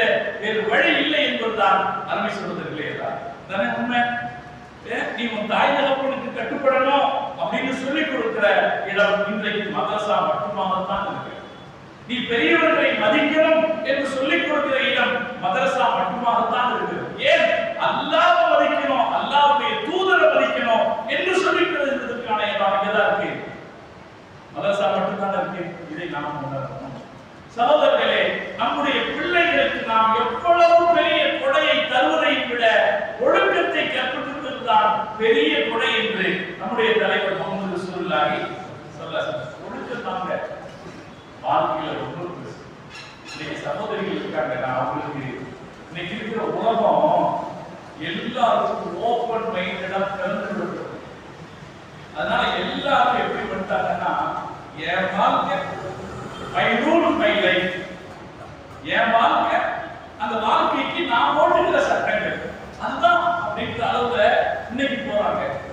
கையில் இந்த செல்போன் வந்துருச்சு பாத்தீங்களா, இது எல்லா வகையான அக்கிரமங்களுக்கும் வாசலாக மாறி போய்விட்டது. அதனால சகோதரிகள் மிக சாதாரணமாக இந்த சோசியல் மீடியாக்களில் ஈடுபடுகிறார். என்ன ஒழுக்க மரபு கட்டுப்பாடுகள் இருக்கிறதோ அவைகளை எல்லாம் தூக்கி தள்ளி போய்விட்டாங்க. நம்ம ஊர்ல பரவாயில்லை, நம்ம ஊர்ல பரவாயில்லை, இன்னும் சில ஊர்கள்ல நிலைமை ரொம்ப மோசமா இருக்கு. அதுல சமீபத்தில் நீங்க ஒரு செய்தி படிச்சிருப்பீங்க. கேரளால கோழிக்கோட்டுல தீபக் அப்படிங்கிற ஒரு 44 வயசு இளைஞன் தற்கொலை செய்திருக்கான். படிச்சீங்களா? நீங்க தற்கொலை செய்திருக்கான். என்ன காரணம்? ஜிம்ஷிதா அப்படின்ற ஒரு முஸ்லிம் பொண்ணு, ஜிம்ஷிதாங்கிற ஒரு முஸ்லிம் பொண்ணு 36 வயசு. 36 வயசு அப்படின்னா அது என்ன மாதிரி வயசு? அதை பத்தி நம்ம விளக்கி சொல்லணுமா? 36 வயசுன்னா அது என்ன மாதிரியான வயசு? இளமை துள்ளலில் இருக்கிற வயசு தான் அந்த 36 வயசு. இந்த வயசுல அந்த பொண்ணு என்ன பண்ணிருக்கு, ஒரு பஸ்ல ஏறிருக்கு. அந்த பஸ்ல இவன் பக்கத்துல இருந்திருக்கான். இவன் மேல உரசனா அப்படிங்கிறத வீடியோவா எடுத்து காட்டுறதுக்கு முயற்சி பண்ணியிருக்கு.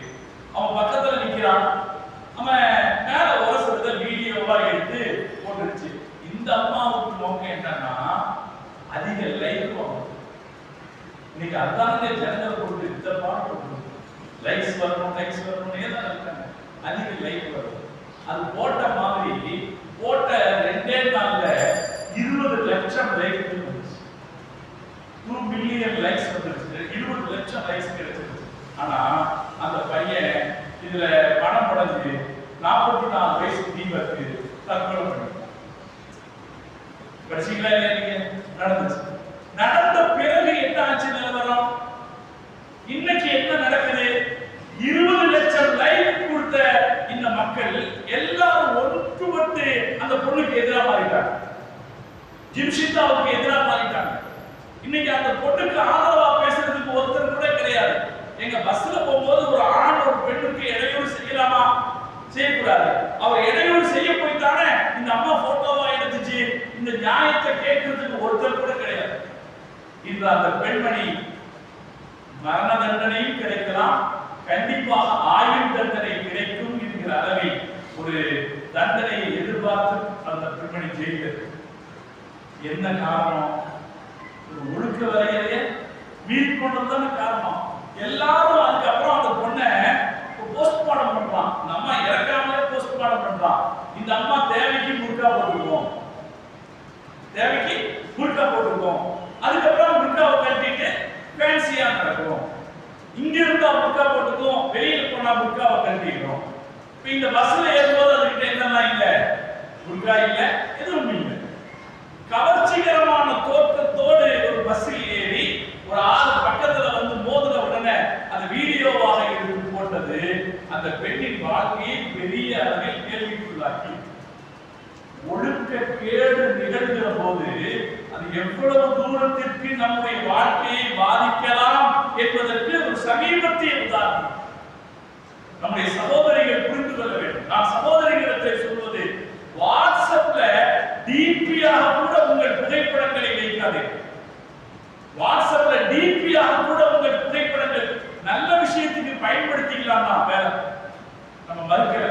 இன்னைக்கு எல்லாம் ரசாயனம் கூட எதாவது கேட்டு யூடியூப் பார்த்தா பருப்பு ரசாயனம் படிச்சுக்கிறாங்க. நல்ல விஷயத்துக்கு மீடியாக்களை பயன்படுத்த எச்சரிக்கையை புரிஞ்சுக்கணும். ஒழுக்கம் என்கிற ஒரு எல்லை இருக்கிறது இந்த உலகத்தில். அந்த எல்லையை யாரும் மீறக்கூடாது. மீறினால் பல சமயங்களில் தப்பித்து விடலாம். ஆனால் ஏதாவது ஒரு சமயத்துல மாட்டிக்குவோம். அப்படி மாற்றுகிற போது ஏற்படுகிற விபத்து கடுமையானதாக இருக்கும். அதனாலே ஒழுக்கம் மிக பிரதானமானது. ஹஸரத் உமர் ரலியல்லாஹு அன்ஹு அவர்கள் சொல்வார்கள், தஅத்தபு கபல அன் தஅல்லமு. நீங்கள் கல்வி பெறுவதற்கு முன்னால் ஒழுக்கம் படித்துக் கொள்ளுங்கள். கல்வி பெறுவதற்கு முன்னால் ஒழுக்கம் படித்துக் கொள்ளுங்கள். ஹஸரத் சுஃபியான் ஸௌரி ரஹ்மத்துல்லாஹி அலைஹி சொல்வார்கள், தஅத்தத்து 30 சனா. 30 வருஷம் நான் ஒழுக்கம் படிச்சேன். தஅல்லம்து 10 சனா. 10 வருஷம் நான் கல்வியை படிச்சேன்னு சொல்றேன். நம்ம மார்க்கத்தை பொறுத்த வரைக்கும் ரொட்டிக்கு எந்த அளவுக்கு மாவு தேவையோ அந்த அளவுக்கு ஒழுக்கம் தேவை. நம்ம அறிஞர்கள் சொல்லுவாங்க, ரொட்டிக்கு எந்த அளவுக்கு மாவு தேவையோ அந்த அளவுக்கு ஒழுக்கம் தேவை. உப்பு எந்த அளவுக்கு போடுறோமோ அந்த அளவுக்கு கல்வி இருந்தா போதும். உப்பு அளவுக்கு கல்வி இருந்தா போதும். ஆனா மாவு அளவுக்கு ஒழுக்கம் இருக்கணும்னு சொல்லுவாங்க. இமாம் அபூ ஹனீஃபா ரஹ்மத்துல்லாஹி அலைஹி சொல்வார்கள், நீங்கள் மக்களுக்கு சட்டம் சொல்லிக் கொடுப்பதை விட நம்முடைய முன்னாள் வாழ்ந்து சென்ற பெருமக்களுடைய ஹிகாயாத்துகளை சொல்லுங்கள். ஹிகாயாத்துகளை சொல்லுங்கள். காரணம், அதிலே தான் ஒழுக்க வாழ்க்கை இருக்கிறது. முன்னோர்களுடைய வாழ்க்கையில படிச்சா அதுவும் இல்லைங்களா? அது அதுவும் இமாம் ஷாவுலிங்கா தஹ்லவி அவர் சொல்லுவாங்க, இந்த அரபு கிதாப் இல்லையா, மதரசால பாடம் போடுறதுக்கான கிதாப், அது எப்படி இருக்குன்னா பழைய காலத்துல இந்த காலத்துல மாறி போச்சு. மேல இப்படி ஸ்ட்ரைட்டா என்ன எழுதியிருப்பாங்கன்னா அந்த அடிப்படை செய்தி எழுதியிருப்பாங்க. அதுக்கான விரிவு, அதுக்கான விளக்கத்தை எப்படி எழுதியிருப்பாங்கன்னா இப்படி போனதா அது மேல எழுதியிருப்பாங்க. ஸ்ட்ரைட் லைன்ல இப்ப திருக்குறள் இருக்குன்றீங்க, திருக்குறள் மாதிரி திருக்குறளுக்கு ஸ்ட்ரைட்டா எழுதப்பட்டிருக்குன்னா அதனுடைய விளக்கம் இருக்கு பார்த்தீங்களா, அந்த விளக்கத்தை அது மேல அப்படி எழுதிப்பாங்க. இப்ப நாங்க படிக்கும் போது என்ன பண்ணுவோம், இப்படி படிச்சுட்டு இந்த விளக்கம் படிக்கிறதுக்காக கிதாபை திருப்பி படிப்போம்.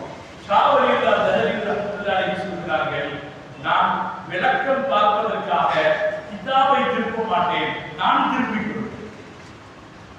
இப்ப நம்முடைய முன்னோர்களுடைய வரலாறு படிக்கிற போது அது என்ன நமக்கு சொல்லிக் கொடுக்கும், அதை விட என்னன்னு சொல்லிக் கொடுக்கும்.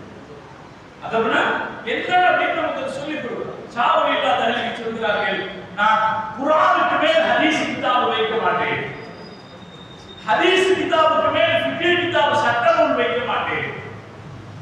இந்த நடைமுறை எல்லாம் நம்ம கிட்ட கொஞ்ச காலத்துக்கு முன்னால இருந்ததா இல்லைங்களா? குர்ஆனை எப்படி பிடிப்போம், குர்ஆனை எப்படி பிள்ளைங்க எப்படி இருப்பாங்க, இன்னைக்கு எப்படி இருக்கிறாங்க? கிப்லாவை நோக்கி கால் நீட்டி உட்காருவோமா? வீட்டுல கூட உட்கார மாட்டோம். இன்னைக்கு பள்ளிவாசல்ல வந்து கிப்லாவை நோக்கி கால் நீட்டி உட்கார்ந்துருக்கா. ஆனா இந்த பக்கங்கள்ல அந்த பழக்கம் இருக்காது. சில பகுதிகளில் பார்த்தா ரொம்ப சத்தமா பள்ளிவாசல் உட்கார்ந்துக்கிட்டு கிப்லாவை நோக்கி கால் நீட்டி உட்கார்ந்து. நம்முடைய முன்னோர்கள் எப்படி வாழ்ந்திருக்கிறார்கள் என்றால், காபாவை பார்ப்பதாக இருந்தால் கூட ஒதுவோடு தான் பார்ப்பேன் என்று வாழ்ந்திருக்கிறார். காபாவை பார்க்கிறதா என்றாலே ஒதுவோடு தான் காபாவை பார்ப்பேன் என்று வாழ்ந்திருக்கிறார். நம்முடைய அல்லாஹ் இமாம் அபூ ஹனீஃபா ரஹ்மத்துல்லாஹி அலைஹி சொல்வார்கள், நீங்க முன்னோர்களுடைய வாழ்க்கை வரலாறுகளை சொல்லிக் கொடுங்க, அதுக்கப்புறம் சட்டம் சொல்லிக் கொடுங்க. அதனாலே ஹதம் என்பது மிக பிரதானமானது. நம்ம பெண்கள் மதரசால கொண்டு வந்து சேர்க்கும் போதே அதவை பிரதானமாக வைத்துதான் சேர்க்கிறோம் இல்லையா? நம்ம அதைத்தான் சொல்லவும் செய்யறோம். அதவை பிரதானமாக வைத்துதான் சேர்க்கிறோம். நாம புரிந்து கொள்ள வேண்டியது, இன்றைய காலகட்டத்தில் நம்முடைய பெண் குழந்தைகளை மார்க்க ஒழுக்கத்தின் அடிப்படையில் வார்த்தெடுப்பதற்கு ஒரே வழி மதரசாவை தவிர வேறு இல்லை. நம்முடைய வீடுகள் ஒழுக்கம் சொல்லிக் கொடுக்கிற நிலையில் இல்லை. ஒழுக்கம் என்னென்ன சொல்லிக் கொடுக்கிறது, அடிப்படையில லா இலாஹ இல்லல்லாஹ் சொல்லிக் கொடுக்கிற நிலையில கூட நம்ம வீடு இன்னைக்கு இல்லை. நீங்க மதரசா பள்ளிவாசல்ல மக்தப் மதரசா குழந்தைகளை சேர்ப்போம். ஒரு வருஷத்துடைய தொடக்கத்துல குழந்தைகளை சேர்ப்போம். குழந்தைகள் எல்லாம் சேர்க்கும் போது நான் என்ன செய்வேன், அந்த புதுசா சேர்ந்த குழந்தைகளை எல்லாம் தனியா நிறுத்துவேன். தனியா நிறுத்திட்டு அந்த குழந்தைகிட்ட களிமா சொல்லுன்னு கேட்பேன். கலிமா சொல்றது கேட்பேன். நீங்க என்ன நினைக்கிறீங்க? 40 குழந்தைங்க வந்தா 10 குழந்தைங்க கலிமா சொல்றது, 30 குழந்தைங்களுக்கு கலிமா சொல்ல தெரியல. என்ன சொல்றீங்க? இப்படியா இருக்குன்னு எங்களை கேட்கிறீங்க? யோசிச்சு பாருங்க. நிலைமை இப்படித்தான் இருக்கிறது. இன்றைக்கு இருக்கிற பெற்றோர்களுக்கு அதற்கெல்லாம் நேரம் இல்லை. ஒரு பிஸ்மில்லாவை சரியாக சொல்லிக் கொடுப்பதற்குரிய சூழ்நிலை பல இடங்களில் இல்லை. நம்முடைய மதரசாக்களுக்கு வருகிற குழந்தைகளின் மனோநிலையை பார்க்கிற போதுதான் புரிந்து கொள்ள முடிகிறது. நம்முடைய வீடு எந்த வகையில் ஒழுக்கம் கற்பிப்பதற்கான சூழ்நிலை இல்லை. எல்லா சீர்கேட்டையும் டிவி கொண்டு வந்து சேர்த்து விடுகிறது. அதுபோக இன்னைக்கு கையில வச்சிருக்கிற போன் இது கொண்டு வந்து சேர்த்தது. அதவை எந்த தாய் தகப்பன் தன் குழந்தைக்கு அதவை சொல்லிக் கொடுக்கிற நிலையில் இருக்கிறார்கள். அவங்க அப்படி இருந்தா தானே சொல்லிக் கொடுக்க முடியும். காலையில நம்ம பஜ்ருக்கு இருந்துச்சா தானே குழந்தைங்களை பஜ்ருக்கு எந்திரிங்கன்னு சொல்ல முடியும். நாம பயபக்தியாக இருந்தா தானே குழந்தைகளை சொல்ல முடியும். நம்ம மார்க்க என்ன சொல்லுது, நம்முடைய பாரம்பரியம் என்ன சொல்லுது, காலை பஜ்ர் தொழுகைக்கு பிறகு முஸ்லிம்கள் தெருக்களில் நடந்து போனால், மக்ரிப் தொழுகைக்கு பிறகு முஸ்லிம்களின் தெருக்களில் நடந்து போனால் தேனியின் ரீங்காரம் போல குர்ஆன் ஓதப்படுகிற சத்தம் கேட்கும்னு பழைய வரலாறு சொல்லுது. தேனியின் ரீங்காரம் ஒவ்வொரு வீட்டிலும் என்ன செய்வாங்க, குர்ஆன் ஓதிட்டு இருப்பாங்க. எங்கதான் உட்கார்ந்து ஓதுவாங்க? வாசலுக்கு பக்கத்துல தான் உட்கார்ந்து ஓதுவாங்க. அது ஓதுற சத்தம் கேட்கும். நம்முடைய முன்னோர்களுக்கு கதை தெரிஞ்சிருக்கலாம். ஓதிட்டு இருந்தாங்களா இல்லையா? சுபு தொழுதுக்கு அப்புறம் ஓதுவாங்க, மக்ரிப் தொழுதுக்கு அப்புறம் ஓதிட்டு இருந்தாங்க. இன்னைக்கு எல்லா பிரைம் ஷோக்களுக்கும் நேரம் 6 to 8 தான் இல்லைங்களா? எல்லா நாடகங்களுக்கும் 6 to 8 தான். நாம அதுல விழுந்ததுல இல்லைங்களாம போயிடுச்சு.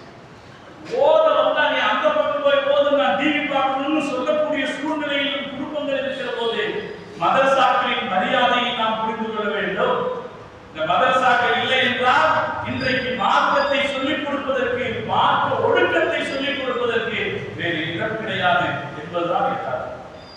இதனாலே நம்ம இன்ஷா அல்லாஹ் நம்முடைய பிள்ளைகளை மதரசாக்களோட சேர்த்து விடுவதற்கு எல்லா வகையிலும் ஆசைப்படுறோம். அல்லாஹ் தௌஃபீக் செய்வான். பெரிய விஷயம் ஈமான பாதுகாக்கிறதே இன்னைக்கு பெரிய விஷயம். இன்னைக்குள்ள சுதந்திர சிந்தனை நம்முடைய பிள்ளைகளை, அதுவும் இளம் பிள்ளைகளை எங்கேயோ கொண்டு போயிட்டு. ஒரு பையன் கேட்கிறான், ரசூலுல்லாஹ் ஆயிஷா அம்மாவை கல்யாணம் பண்ணாம இருந்திருக்கலாமே. ரசூலுல்லாஹ் ஆயிஷா அம்மா புரிஞ்சுதான், ஆயிஷா அம்மா ரசூலுல்லாஹ் கல்யாணம் பண்ண சின்ன வயசுல இல்லையா? ரசூலுல்லாஹ் கல்யாணம் பண்ணும்போது அவங்களுக்கு 9 வயசு. இன்னைக்கு இருக்கிற சூழ்நிலை, இன்னைக்கு இருக்கிற உலகம், இன்னைக்கு இருக்கிற இந்த கம்யூனிஸ்ட் சித்தாந்த சிந்தனைகள் இதெல்லாம் சேரும்போது ஒரு லிபரலிசம் அவனுடைய சிந்தனைக்கு வந்த உடனே நம்ம ஒத்துக்கொள்ள வேண்டிய ஒரு விஷயம், நம்ம ஆட்சேபனை செய்யக்கூடாத ஒரு விஷயம் இல்லையா? அது அவன் என்ன கேட்கிறான், ரொம்ப சகஜமா கேட்கிறான். சொல்ல கல்யாணம் பண்ணாம போகுது சாப்பிடுங்க, நீங்க அஸ்தக்ஃபிருல்லாஹ் நேரம் சொல்லியிருக்கணும். அஸ்தக்ஃபிருல்லாஹ் இப்படி எல்லாமா செஞ்சுக்கிறாங்க அப்படின்னு சொல்லியிருக்கணும். வரல, அதான் நீங்க இருக்கிறது. என்ன சூழல்னா, ஒரு யதார்த்தம் என்னன்னா, இந்த உலகத்திலேயே மிக பாக்கியமான திருமணம் ரசூலுல்லாஹ் ஆயிஷா அம்மாவை கல்யாணம் பண்ண திருமணம். ரசூலுல்லாஹ் ஆயிஷா அம்மாவை கல்யாணம் பண்றதுக்கு பல காரணங்கள் இருக்கலாம் இல்லையா? அதுல தீனுடைய காரணத்துக்காக கல்யாணம் பண்ணப்பட்டது ஆயிஷா அம்மாவுடைய திருமணம். இந்த திருமணத்தால கிடைச்ச நன்மை என்ன? ஆயிஷா அம்மா அவங்க ரசூலுல்லாஹ்விடமிருந்து 2210 ஹதீஸ்களை அறிவிச்சிருக்காங்க. எவ்வளவு சொல்லுங்க? முன்னால பேசினால சொன்னாரு, இந்த தீனில் 4/1 ஆயிஷா அம்மாவின் கொடை. ஒரு கல்யாணத்துல இதை விட என்னென்ன பெரிய பிரயோஜனம் வேணும் இல்ல? யோசிக்க தெரியுமா இல்லைங்களா? வயசு வித்தியாசம் அப்படிங்கிறது இன்னைக்கு தான் பேசு பொருளாக இருக்குது. ஒரு காலத்துல அது பேசு பொருளே கிடையாது. இன்னைக்கு கூட நிறைய வயசு வித்தியாசத்தில் திருமணம் செய்து கொள்வது என்பது சகஜமாக இருக்கிறது. அதனால எதை எப்படி விளங்கணும், எப்படி யோசிக்கணும்னு இல்லாம ஒழுக்க எல்லையை தாண்டி சட்டென்று தாண்டோங்கித்தனமாக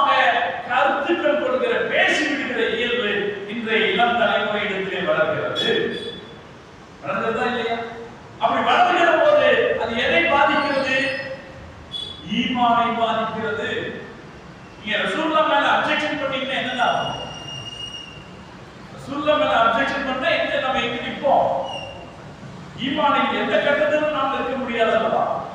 இன்னைக்கு இருக்கிற இளம் தலைமுறை இது போல ஒரு வேகமான ஓட்டத்தில் பல்வேறு சிந்தனைகளுக்கும் இடம் கொடுத்து ஈமானை பாதுகாத்துக் கொள்வதற்கான ஒரு போராட்ட சூழலில் இருக்கிற போது அதை ஈமானிய அடிப்படையில் நிலைநிறுத்துவதற்கு இன்றைக்கு இந்த மதரசாக்கள் மட்டுமே உதவி செய்யும். இந்த ஆசிரியர்கள், முதல்வர்கள், ஆசிரியர்கள் மட்டுமே உதவியாக இருக்கிறார். சகோதரர்களே, இந்த ஆசிரியர்களுடைய தொடர்பு இருக்கிற அது சாதாரணமானது அல்ல. இந்த ஆசிரியர் மதரசால இருக்கிற உஸ்தாதுடைய தொடர்பு சாதாரணமானது அல்ல. நம்முடைய மார்க்கத்தை பொறுத்து கல்வி என்பது செய்திகள் அல்ல. நீங்க எத்தனை செய்தியை தெரிஞ்சுட்டீங்க அப்படிங்கறத வச்சு நீங்க ஆலிம் கிடையாது. நீங்க எவ்வளவு செய்திகளை தெரிந்து கொள்கிறீர்கள் என்பதை வைத்து ஆலிம் கிடையாது. இல்மு என்பது நூல், ஒரு ஒளி. இல்மு சொல்றோமே, அது ஒரு ஒளி. அது இதயத்திலிருந்து இதயத்திற்கு இடம்பெறும். அப்ப ஆசிரியர்கள் சாதாரணமானவர்கள் அல்ல. அவங்க வெறும் செய்திகளை மட்டும் சொல்லிக் கொடுப்பவர்கள் அல்ல, ஈமானை கடத்துகிறவர்கள். ஈமான கடத்துறவங்க, அவங்ககிட்ட இருக்கிற ஈமான அவங்ககிட்ட ஓதுற மாணவர்களுக்கு கடத்துறவங்க. அதனால இன்னைக்கு இருக்கிற மதரசாக்கள் மக்தப்ல நான் இங்கே வந்திருக்கிற பொதுமக்களை கேட்டுக்கொள்வேன். நம்ம செய்ய வேண்டிய ஒவ்வொருத்தரும் நம்ம குழந்தைக்கு மக்தப்ல குர்ஆன் ஓதி கொடுக்கிற உஸ்தாத முதல்ல நம்ம மதிக்கணும். உஸ்தாத நம்ம மதிக்கணும். ஈமான மதிக்கிறதுடைய அடையாளம். அந்த குழந்தைக்கு மக்தப்ல ஓதி கொடுக்கிற உஸ்தாதனாலே நம்ம எல்லாத்துக்கும் இலக்காரம். ரொம்ப கம்மி சம்பளம் வாங்கக்கூடாது. ஆனா நம்ம முன்னோர்கள் அப்படி இல்லை. முன்னோர்கள் அவங்களை தான் மதிச்சாங்க. முன்னோர்கள் அந்த உஸ்தாதுகள் மதிச்சாங்க இல்லையா? அப்படி இருக்கா இல்லைங்களா? நான் இமாம் அபூ ஹனீஃபா ரஹ்மத்துல்லாஹி அவங்க குடும்பத்துல ஒரு பையனை குர்ஆன் ஓதுறதுக்கு ஒரு உஸ்தாது இருக்காங்க. அவர் குர்ஆன் ஓதி கொடுத்தார். ஓதி முடிச்ச உடனே உஸ்தாதுக்கு 100 திர்ஹம் கொடுத்தாங்க. 100 திர்ஹம் கொடுத்தாங்க. அந்த ஆணை எப்படின்னா, ஒரு திர்ஹத்துக்கு ஒரு ஆடு வாங்கலாம். ஒரு திர்ஹத்துக்கு ஒரு ஆடு வாங்கலாம். அந்த காலத்துல 100 திர்ஹம் கொடுத்த உடனே அவர் சொன்னாரு, நிறைய கொடுத்துட்டீங்க இமாம் அவர்களே. அப்ப இமாம் அபூ ஹனீஃபா ரஹ்மத்துல்லாஹி சொன்னாங்க, இல்ல இல்ல, உங்களுக்கு தெரியும், நீங்கள் என் குழந்தைக்கு கொடுத்தது எவ்வளவு இதைவிட பேசுறது உங்களுக்கு தெரியும் இல்லையா? அவர் குழந்தைக்கு அவர் என்னத்தை கற்றுக் கொடுத்தாரு? குர்ஆனை கற்றுக் கொடுத்தாரு. குர்ஆனை கற்றுக் கொடுத்தது எவ்வளவு பெரிய விஷயம்ன்றது எனக்கு தெரியும். அதனால நீங்க இதை ஜாஸ்தின்னு சொல்லாதீங்கன்னு சொன்னாங்க. சகோதரர்களே, இது நாம புரிந்து கொள்ள வேண்டிய விஷயம். இன்றைய சூழலில் குழந்தைகளை வைத்திருக்கிற ஒவ்வொரு பெற்றோரும் நான் அவர்களிடத்தை மிக பணிவன்போடு கேட்டுக்கொள்வேன். அந்த குழந்தைய அந்த உஸ்தாதுக்கு நீங்க மதிப்பு கொடுக்கணும். அந்த உஸ்தாதுக்கு நீங்க மதிப்பு கொடுக்கணும். நீங்க மதிப்பு கொடுத்தா என்ன மதிப்பு கொடுக்கணும்? இவர்தான் என் குழந்தைக்கு லா இலாஹ இல்லல்லாஹ் சொல்லி கொடுக்கிறவர். இவர்தான் என் குழந்தைக்கு பிஸ்மில்லாஹ் சொல்லி கொடுக்கிறவர். இவர்தான் என் குழந்தைக்கு ஈமான் இஸ்லாம் காரியங்களை சொல்லிக் கொடுக்கிறவர் என்கிற மரியாதையை நாம கொடுக்கணுமா இல்லைங்களா? இன்ஷா அல்லாஹ் இந்த சபையில நம்ம ஒரு முடிவு செய்துப்போம். உஸ்தாதுகளை நாம் மதிப்போம். மதரசாக்களில் உஸ்தாதுகளாக இருக்கிறவங்க நாம் மதிப்போம். அவங்க தான் நம்முடைய ஈமானை பாதுகாக்க உதவுகிறார்கள். அவர்கள் தான் கல்வியை அவர்கள் தான் அதவை கற்றுக் கொடுக்கிறார்கள். இதை நாம் புரிந்து நான் அடுத்ததாக இந்த மதரசாவுடைய நிர்வாக அமைப்பினர்களை கேட்டுக்கொள்வேன். இங்க இருக்கிற உஸ்தாதுமார்களை கேட்டுக்கொள்வேன். கல்வி எந்த அளவுக்கு பிரதானமானதோ, ஒழுக்கம் எந்த அளவுக்கு பிரதானமானதோ, அதே அளவுக்கு கல்வியிலும் திறன் படைத்தவர்களாக நம்முடைய சகோதரிகளை உருவாக்க வேண்டியது இன்றைய காலத்தின் தேவை. ஒழுக்கம் சொல்றோம் இல்லையா? வாஸ்தவம் வேணும். நான் இவ்வளவு தூரம் சொல்லிட்டேன். ஒழுக்கம் இருந்தா தான் எதுவும் பயன்படும், இல்லைன்னா எதுவும் பிரயோஜனம் இல்லாம போயிடும். வாஸ்தவம். ஒழுக்கம் எந்த அளவுக்கு அவசியமோ அதே அளவுக்கு அவர்கள் போதிய கல்வியில் திறனாளர்களாக வர வேண்டும் என்று நாம் ஆசைப்படுகிறோம். எனக்கு முன்னாலே ஹசரத் அவர் பேசும்போது இஸ்லாத்திலே கல்வி அறிவு பெற்ற எவ்வளவு பெரியவர்கள் இருந்தார்கள் என்று சொன்னார். நிறைய ஒரு பட்டியல் சொல்லி காமிச்சார். நீங்க அதை எந்த அளவில் கவனித்தீர்கள் தெரியும். பெரிய பட்டியலே ஹசரத் சொல்லி காமிச்சார். எகிப்துக்கு போனா எகிப்துல இமாம் ஷாஃபி ரஹ்மத்துல்லாஹி அவங்களுடைய மக்பரா இருக்கு. இமாம் ஷாஃபி ரஹ்மத்துல்லாஹி அவங்களுடைய கபர் இருக்கு. அதுக்கு முன்னால நஃபீசத்துல் மிஸ்ரியா அம்மாவுடைய கபர். நஃபீசத்துல் மிஸ்ரியா அம்மாவுடைய கபர் பிரம்மாண்டமா இருக்கும். அந்த பள்ளிவாசல் பிரம்மாண்டமா இருக்கும். அதோட ஒப்பிடும் போது இமாம் ஷாஃபி ரஹ்மத்துல்லாஹி அலைஹி கபர் சின்னதா இருக்கும். அது இந்த உலகத்திற்கு சொல்லுகிற செய்தி என்னன்னா, இஸ்லாம் தாய்மார்களுக்கு இவ்வளவு முக்கியத்துவம் கொடுத்திருக்கிறது. அவர்கள் கல்வியில் மேலோங்கலா. இமாம் ஷாஃபியினுடைய ஆசிரியை நஃபீஸா. இமாம் ஷாஃபியினுடைய ஆசிரியை நஃபீஸா. 3 மذஹபுடைய இமாம்கள் இருக்காங்களா இல்லையா? இமாம் அபூ ஹனீஃபா, இமாம் அபூ ஹனீஃபா, இமாம் ஷாஃபி, இமாம் மாலிக். இந்த 4 இமாம்கள்ல இமாம் அபூ ஹனீஃபாவை தவிர மற்ற 3 இமாம்களுக்கும் பெண்கள் ஆசிரியர்களாக இருந்திருக்கிறார். இமாம் மாலிக்கு சயீத் இப்னு முஸையப் ரஹ்மத்துல்லாஹி அலைஹி அவர்களுடைய மகள் ஆசிரியராக இருந்திருக்கிறார். இமாம் ஷாஃபிக்கு நஃபீஸா மிஸ்ரியா அம்மா ஆசிரியராக இருந்திருக்கிறார். இதே போல இமாம் அஹ்மது பின் ஹம்பல் ரஹ்மத்துல்லாஹி அலைஹி அவர்களுடைய ஆசிரியர்களுடைய பட்டியலில் யார் இருக்கிறார்? ஒரு ஆசிரியர். நம்ம மார்க்கம் பெண்களை கல்வி பெறுவதில் உச்ச நிலைக்கு கொண்டு வந்து அதனால் பலனடைக்க பார்க்கும். நீங்க யோசிச்சு பாருங்க, இன்னைக்கு கூட பொம்பளை பேசினா எடுபடாது அப்படிங்கறதா யதார்த்தம். கரெக்ட் தானா? இன்னைக்கு கூட பொம்பளை பேசினா எடுபடாது. ஆனா ரசூலுல்லாஹ் அவங்களுடைய மனைவி ஆயிஷா அம்மா அறிவிக்கிற 2210 ஹதீஸ்களுக்கு கீழே நிற்க வேண்டிய கடமையை முஸ்லிம் உம்மத்துக்கு ஏற்படுத்தி இருக்கிறார் இல்லையா? ஆயிஷா அம்மா சொன்னா ஹஸரத் பல விஷயங்களை சொல்லி காட்டார். ஆயிஷா அம்மா சொன்னாங்க, சில நேரத்துல உமர் ரலியல்லாஹு அன்ஹுடைய கருத்துக்கு மாற்றமா கருத்து சொன்னாங்க. உமர் ரலியல்லாஹு அன்ஹுடைய கருத்துக்கு மாற்றமா கருத்து சொன்னாங்க. ஹதீஸ்ல அதிகமா அறிவிச்சவர் யாரு?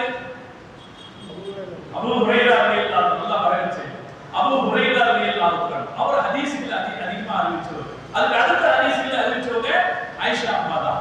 உமர் அபூ ஹுரைரா ரலியல்லாஹு அன்ஹு அவர்கள் அறிவித்த கருத்துக்கு எதிராக மாற்றமாக ஆயிஷா அம்மா கருத்து சொல்லி அந்த கருத்து ஏற்றுக்கொள்ளப்பட்டிருக்கிறது இஸ்லாமிய சட்டம்.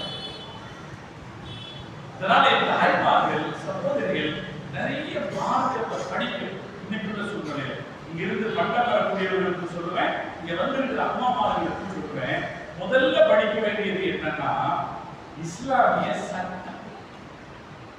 இன்னைக்குள்ள தேவை. நமக்கும் கடமை இருக்கிற இளைஞர்கள் இருக்கிறாங்க, பெரியவர்கள் இருக்கீங்க, உங்க எல்லாருக்கும் சொல்றேன், எனக்கும் அதை சேர்த்து நான் சொல்றது, மார்க்கத்தினுடைய சட்டங்களை நம்ம படிக்கணும். கஷ்டம் கிடையாது, லேசு.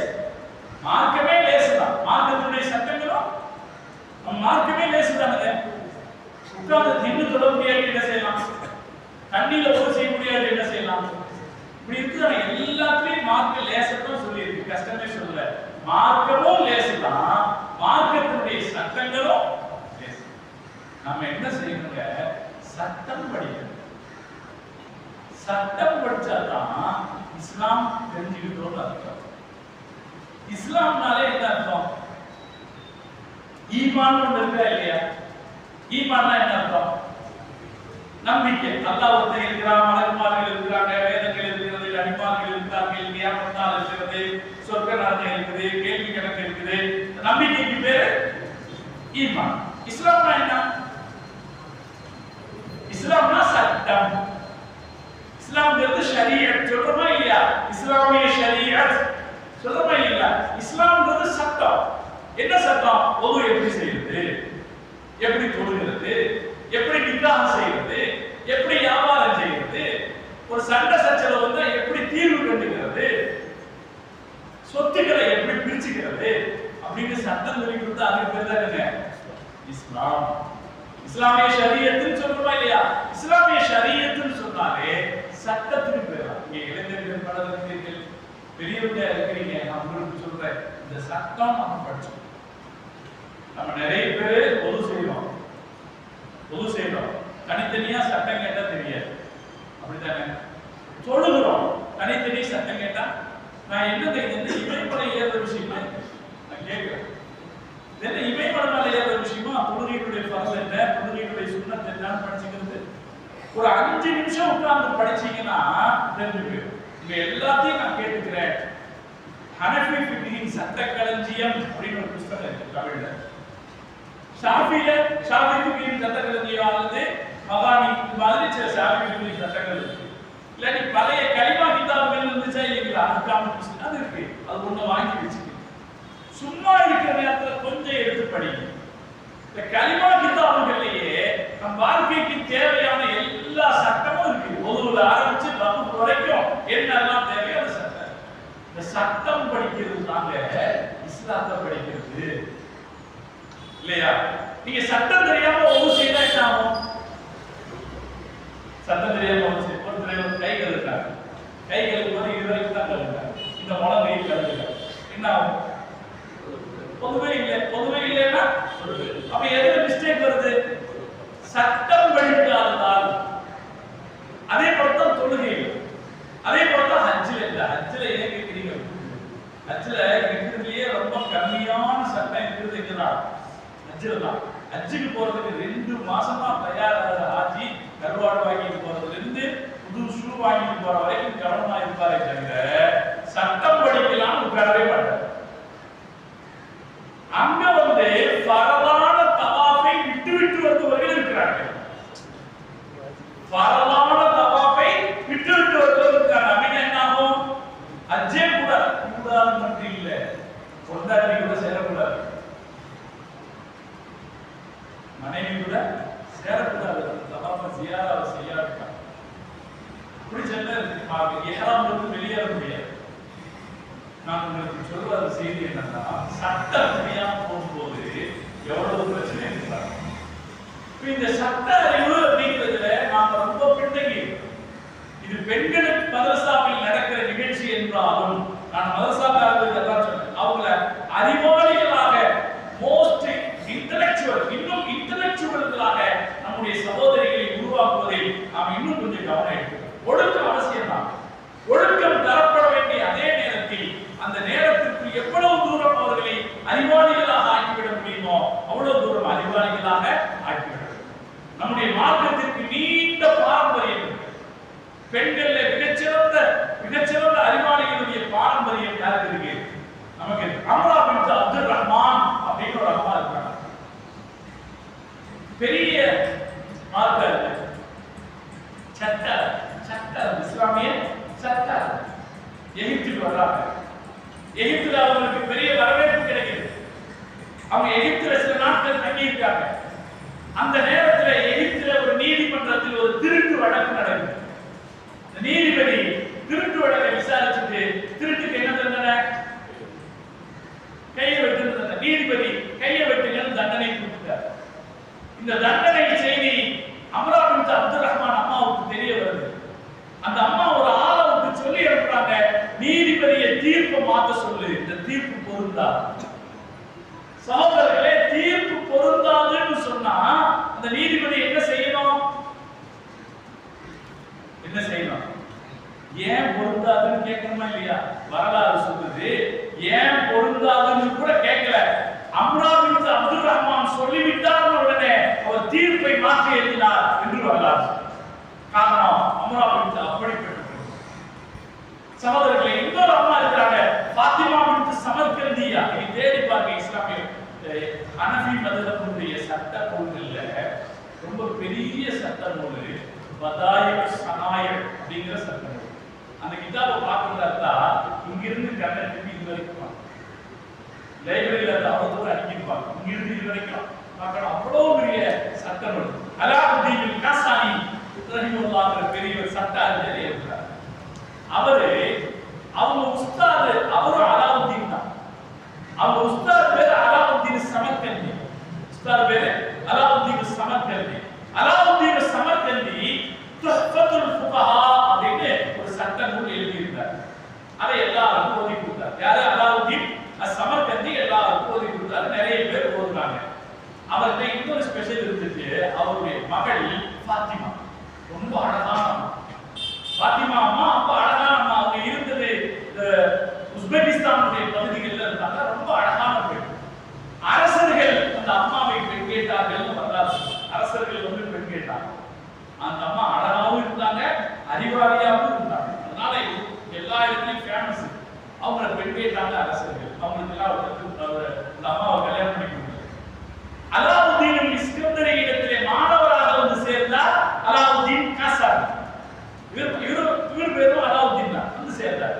வந்து சேர்ந்தவர் அவருக்கு கல்வி படிச்சார். கல்வி படிச்சவரு அவருடைய ஆசிரியர் எழுதின தொஃபாங்கிற அந்த நூலுக்கு அவர் விரிவுரை எழுதினார். அந்த விரிவுரைக்கு பேர் தான் பதாயிரு சனாய். நான் சொன்னேன் இல்லையா எவ்வளவு பெருசு. இங்கிருந்து இது வரைக்கும் பார்க்கணும்.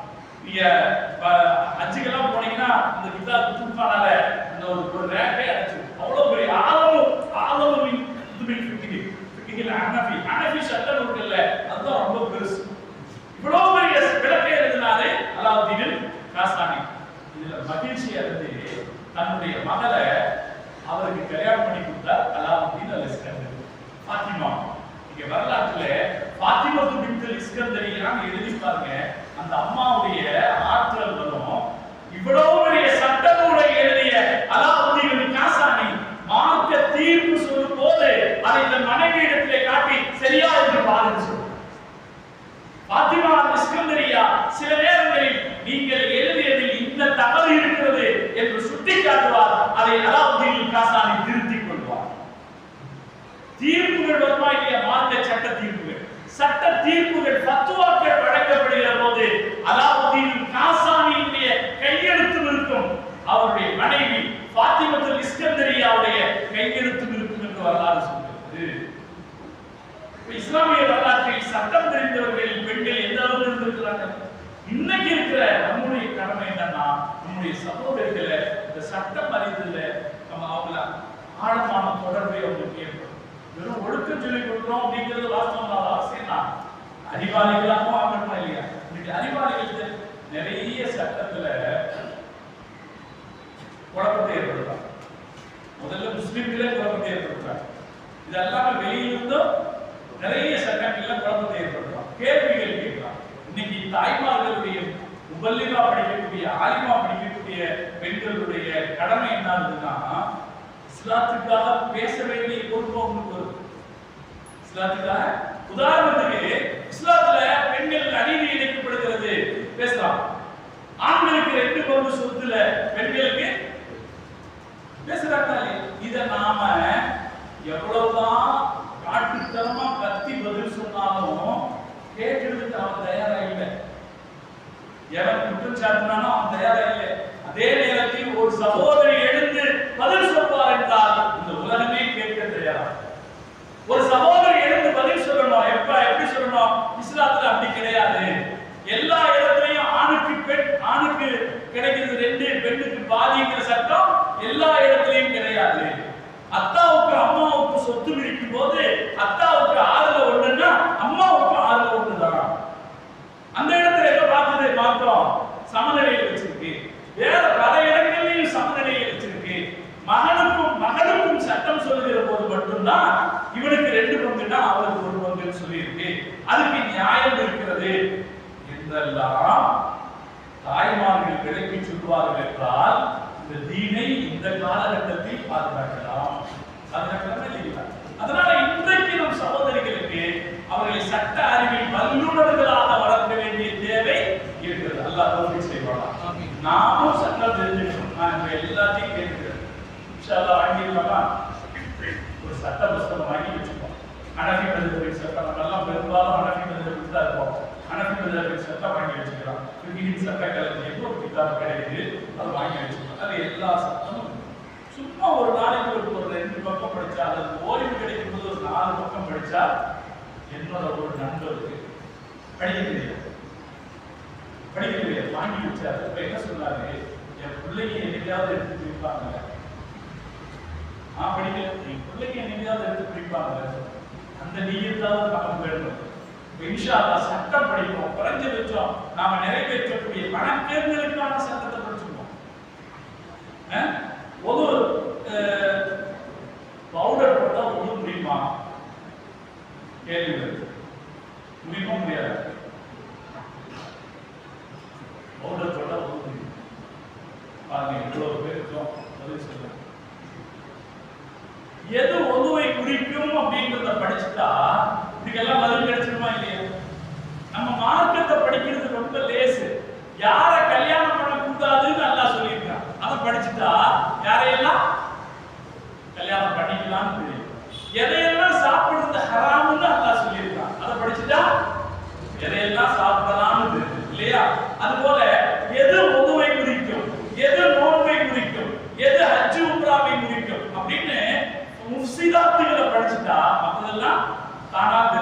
பதில் சொல்லாம நிறுத்த நீங்க போய் படிங்கன்னு. இப்ப நீங்க நாளைக்கு சொல்லுங்க, பவுடர் போட்டா தொழு முடியுமா? சில பெண்கள் கேட்பாங்க, வீடு கூட்டினா தொழு முடியுமா? குழந்தைய தூக்கி மடியில் வச்சுக்கிறோம், குழந்தை ஒண்ணுக்கு போயிடுது, இப்ப நம்ம ஒண்ணு முடியுமா? கேள்விகள் வருது இல்லையா? இந்த கேள்விகளுக்கான பதில் நம்மகிட்ட இருக்கு, நாம படிக்காம. அதனாலதான் சொன்னேன், அல்லாஹ் நமக்கு தௌஃபீக் செய்வானாக. நம்ம ரப்பி ஸித்னி இல்மான்னு சொல்லி இந்த கூட்டத்துல உட்கார்ந்துட்டோம். இன்ஷா அல்லாஹ் இஸ்லாமிய சட்டங்களை நமக்கு தேவையான அளவுக்கு உள்ளார்ந்து நம்ம படிச்சோம். ஜனாசா தொழுகை சட்டம் குறைஞ்சபட்சம் நம்ம அத்தா அம்மாவுக்கு ஜனாசா தொழும்போது அவங்களுக்கு செய்யற கடைசி கடமை என்னது? ஜனாசா தொழுகைக்கு வரும்போது துஆ ஓத தெரியாத பிள்ளைகள் எவ்வளவு பேர் இருக்கிறார்? நம்மளை யாராவது நான் கஃன் போட போறேன், நான் குளிப்பாட்ட போறேன்னு போறோமா, நான் குளியில இறக்கி வைக்கிறேன்னு போறோமா? என்ன காரணம்? சட்டம் தப்பி போயிருமோன்ற பயம்தான் இல்லையா? சட்டம் தெரியாம செஞ்சிருமோன்ற பயம்தான். அப்ப இதெல்லாம் நம்ம படிச்சுக்க வேண்டாமா? நான் மீண்டும் கேட்கிறேன், இது என்ன இமயமலையில் ஏற விஷயமா? இது இமயமலையில் ஏற விஷயமா? அல்லது ஏதாவது 7 கடல்களை நீந்தி கிடக்கிற காரியமா? இல்லையே. ரொம்ப சாதாரணமா படிச்சுக்கிற ஒரு விஷயம் தானே. அல்லாஹ் தௌஃபீக் செய்வானாக. நாம இன்னைக்கு இளைஞர்கள் தான் இருக்கீங்க, ஒரு உறுதி எடுத்தா போதும், ஒரு உறுதி எடுத்தா போதும். அதிகபட்சமா 6 மாசத்துல படிச்சு அத்தியாவசியமான சட்டங்களை 6 மாசத்துல படித்துக்கலாம். நம்முடைய சகோதரிகளுக்கு இந்த சட்ட கல்வி இன்னும் ஆழமாக தரப்படும். சட்டங்கள் தெரிகிறதோட சட்டங்களுக்கான நியாயங்களும் சேர்த்து தெரிகிற அளவுக்கு அவர்கள் அறிவார்த்தவர்களாக ஆக்கப்பட வேண்டும். எனவே இன்றைய காலகட்டத்தில் ஒழுக்கம் என்பது எந்த அளவுக்கு அவசியமானதோ அதே அளவுக்கு அறிவிலும் திறன் வாய்ந்தவர்களாக நம்முடைய சகோதரிகள் உருவாக்கப்பட வேண்டியது அவசியம். அருமை தாய்மார்கள் இங்கே இருப்பார்கள் என்றால் அவர்களுக்கும் சொல்வேன், நம்மை மார்க்க சட்டம் தெரிந்தவர்களாக ஆக்கிக் கொள்ள வேண்டியது அவசியம். அல்லாஹ் தௌஃபீக் செய்வானாக.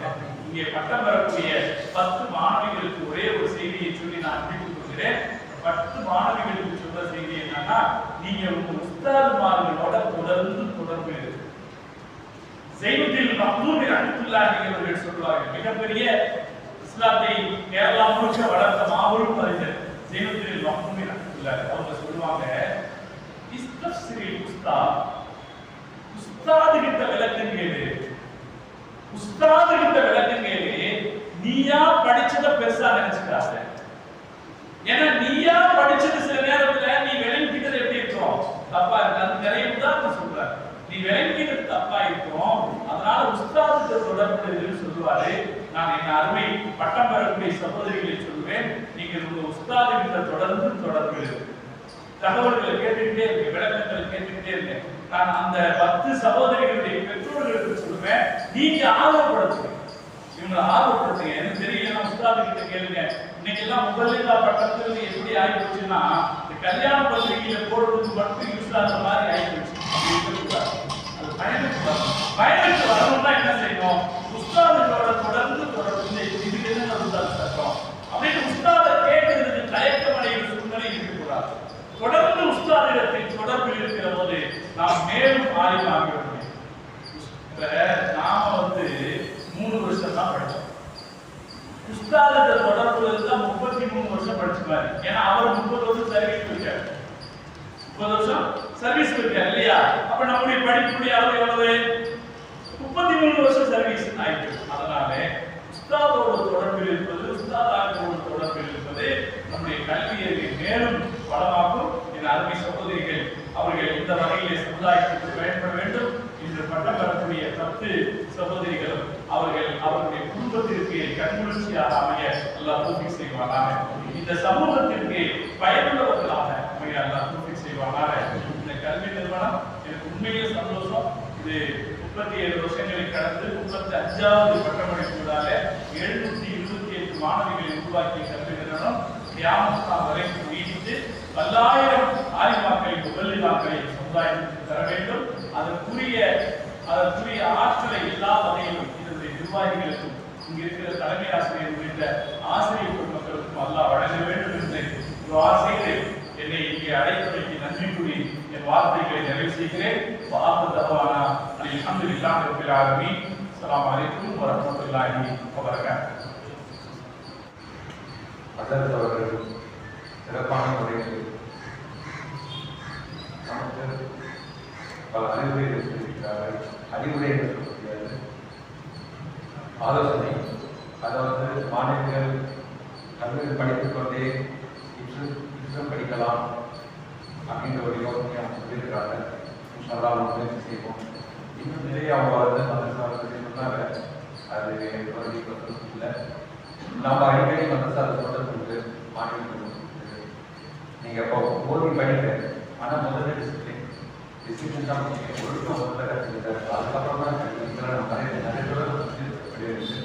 இன்ஷா அல்லாஹ் இன்னும் அந்த பையன் ரெக்கார்ட் இருக்குது, அதெல்லாம் நம்ம திருப்பி பண்ணி பார்த்து அவங்க என்னென்ன அட்வைஸ்லாம் கொடுத்துருக்குறாங்களோ அதை படி நம்ம அதை ஓகே செய்வாங்க. இப்பொழுது சனத்துக்கு மாணவிகளுக்கு அந்த மாடியிலே சிறந்த பகுதியிலே மாணவர்களுக்கு கொடுத்துருப்பாங்க. அதுக்கு முன்பாக நமது மதரசாலை முதல்வர் அதற்கு அவர்கள் உறுதிமொழி வாசிப்பார்கள். அதை நாங்கள் கேட்போம். மாணவிகளுக்கு அதை தெரிவித்து சொல்லிருந்தாங்க. அந்த உறுதிமொழி படித்து முடிச்ச உடனே நான் யார் யாரெல்லாம் பாட்டு பெறலாம்ன்றது அவங்க பேரை நான் காட்டுகிறேன்.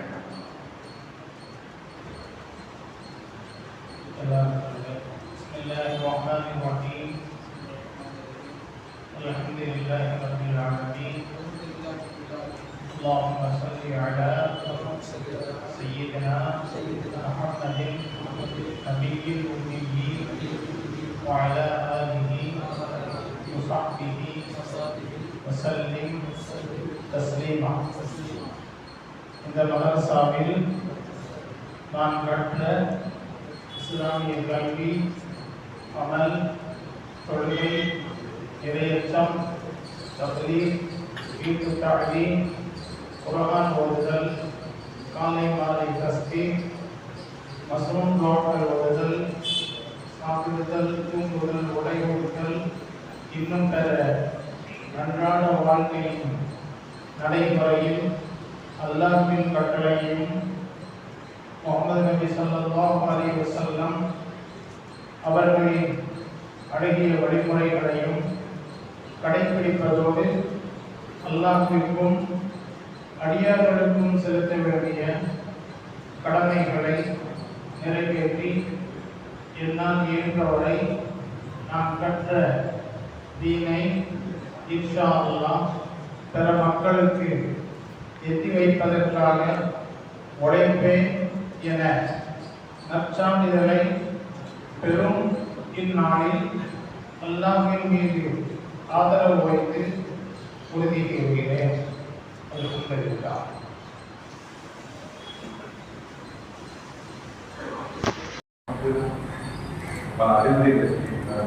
அறிவுரை ஆலோசனை. அதாவது மாணவர்கள் கல்வி படித்துக் கொண்டே இன்றும் படிக்கலாம் அப்படின்ற ஒரு யோசனையை அவங்க சொல்லியிருக்கிறாங்க. இன்ஷா அல்லாஹ் நம்ம முயற்சி செய்வோம். இன்னும் நிறைய அவங்க வந்து மதரசாவில் சொன்னாங்க, அது வந்து இப்போ இல்லை. நம்ம அடிக்கடி மதரசாவில் சொல்றது வந்து மாணவர்களுக்கு நீங்கள் இப்போ ஓதி படிக்கிற, ஆனால் முதல்ல டிசிப்ளின் தான் விஷயம், ஒழுக்கம் முதல்ல கற்றுக்கிட்டாரு. அதுக்கப்புறம் தான் நம்ம நிறைய சொல்ல வந்து கிடையாது. Bismillahirrahmanirrahim. Alhamdulillahi rabbil alamin. Allahumma salli ala sayyidina Muhammadin nabiyil ummi wa ala alihi wa sahbihi wa sallim taslima. இந்த மதரசாவில் நான் கற்ற இஸ்லாமிய கல்வி, அமல், தொழுகை, இறையச்சம், தக்லீத், வீட்டு தஅலீம், குர்ஆன் ஓதுதல், காலை மாலை தஸ்பீஹ்,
நீ அட்மின் தானே இது எத்தனை அட்மின் ஊரை போட்டு admin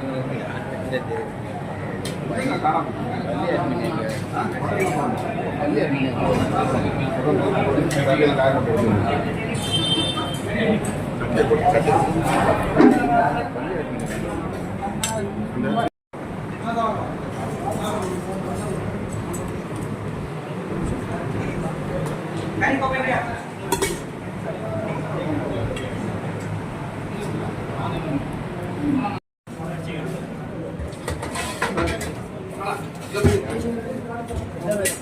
It's almost under in the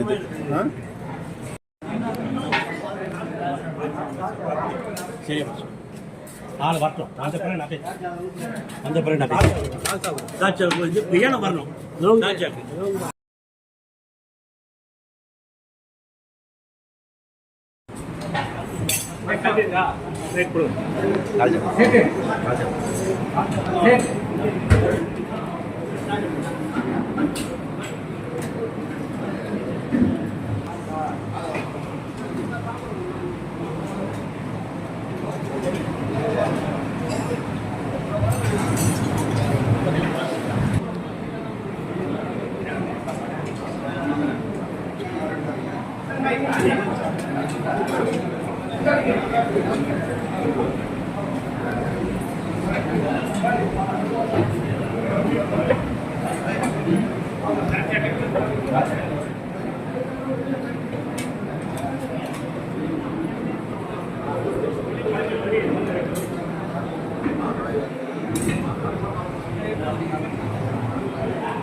அந்த இது பை நான் பை பிளாக் பை பலாசம் வாங்கி கொடுறாங்க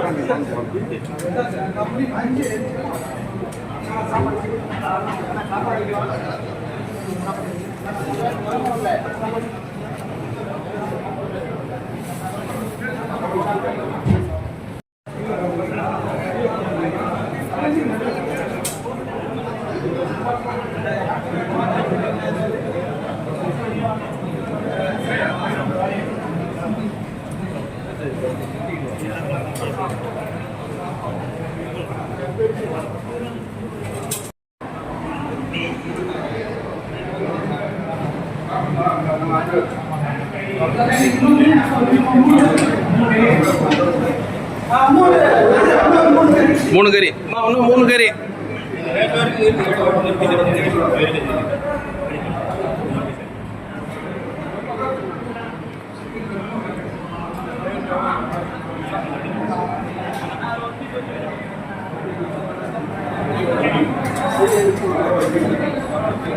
Thank you.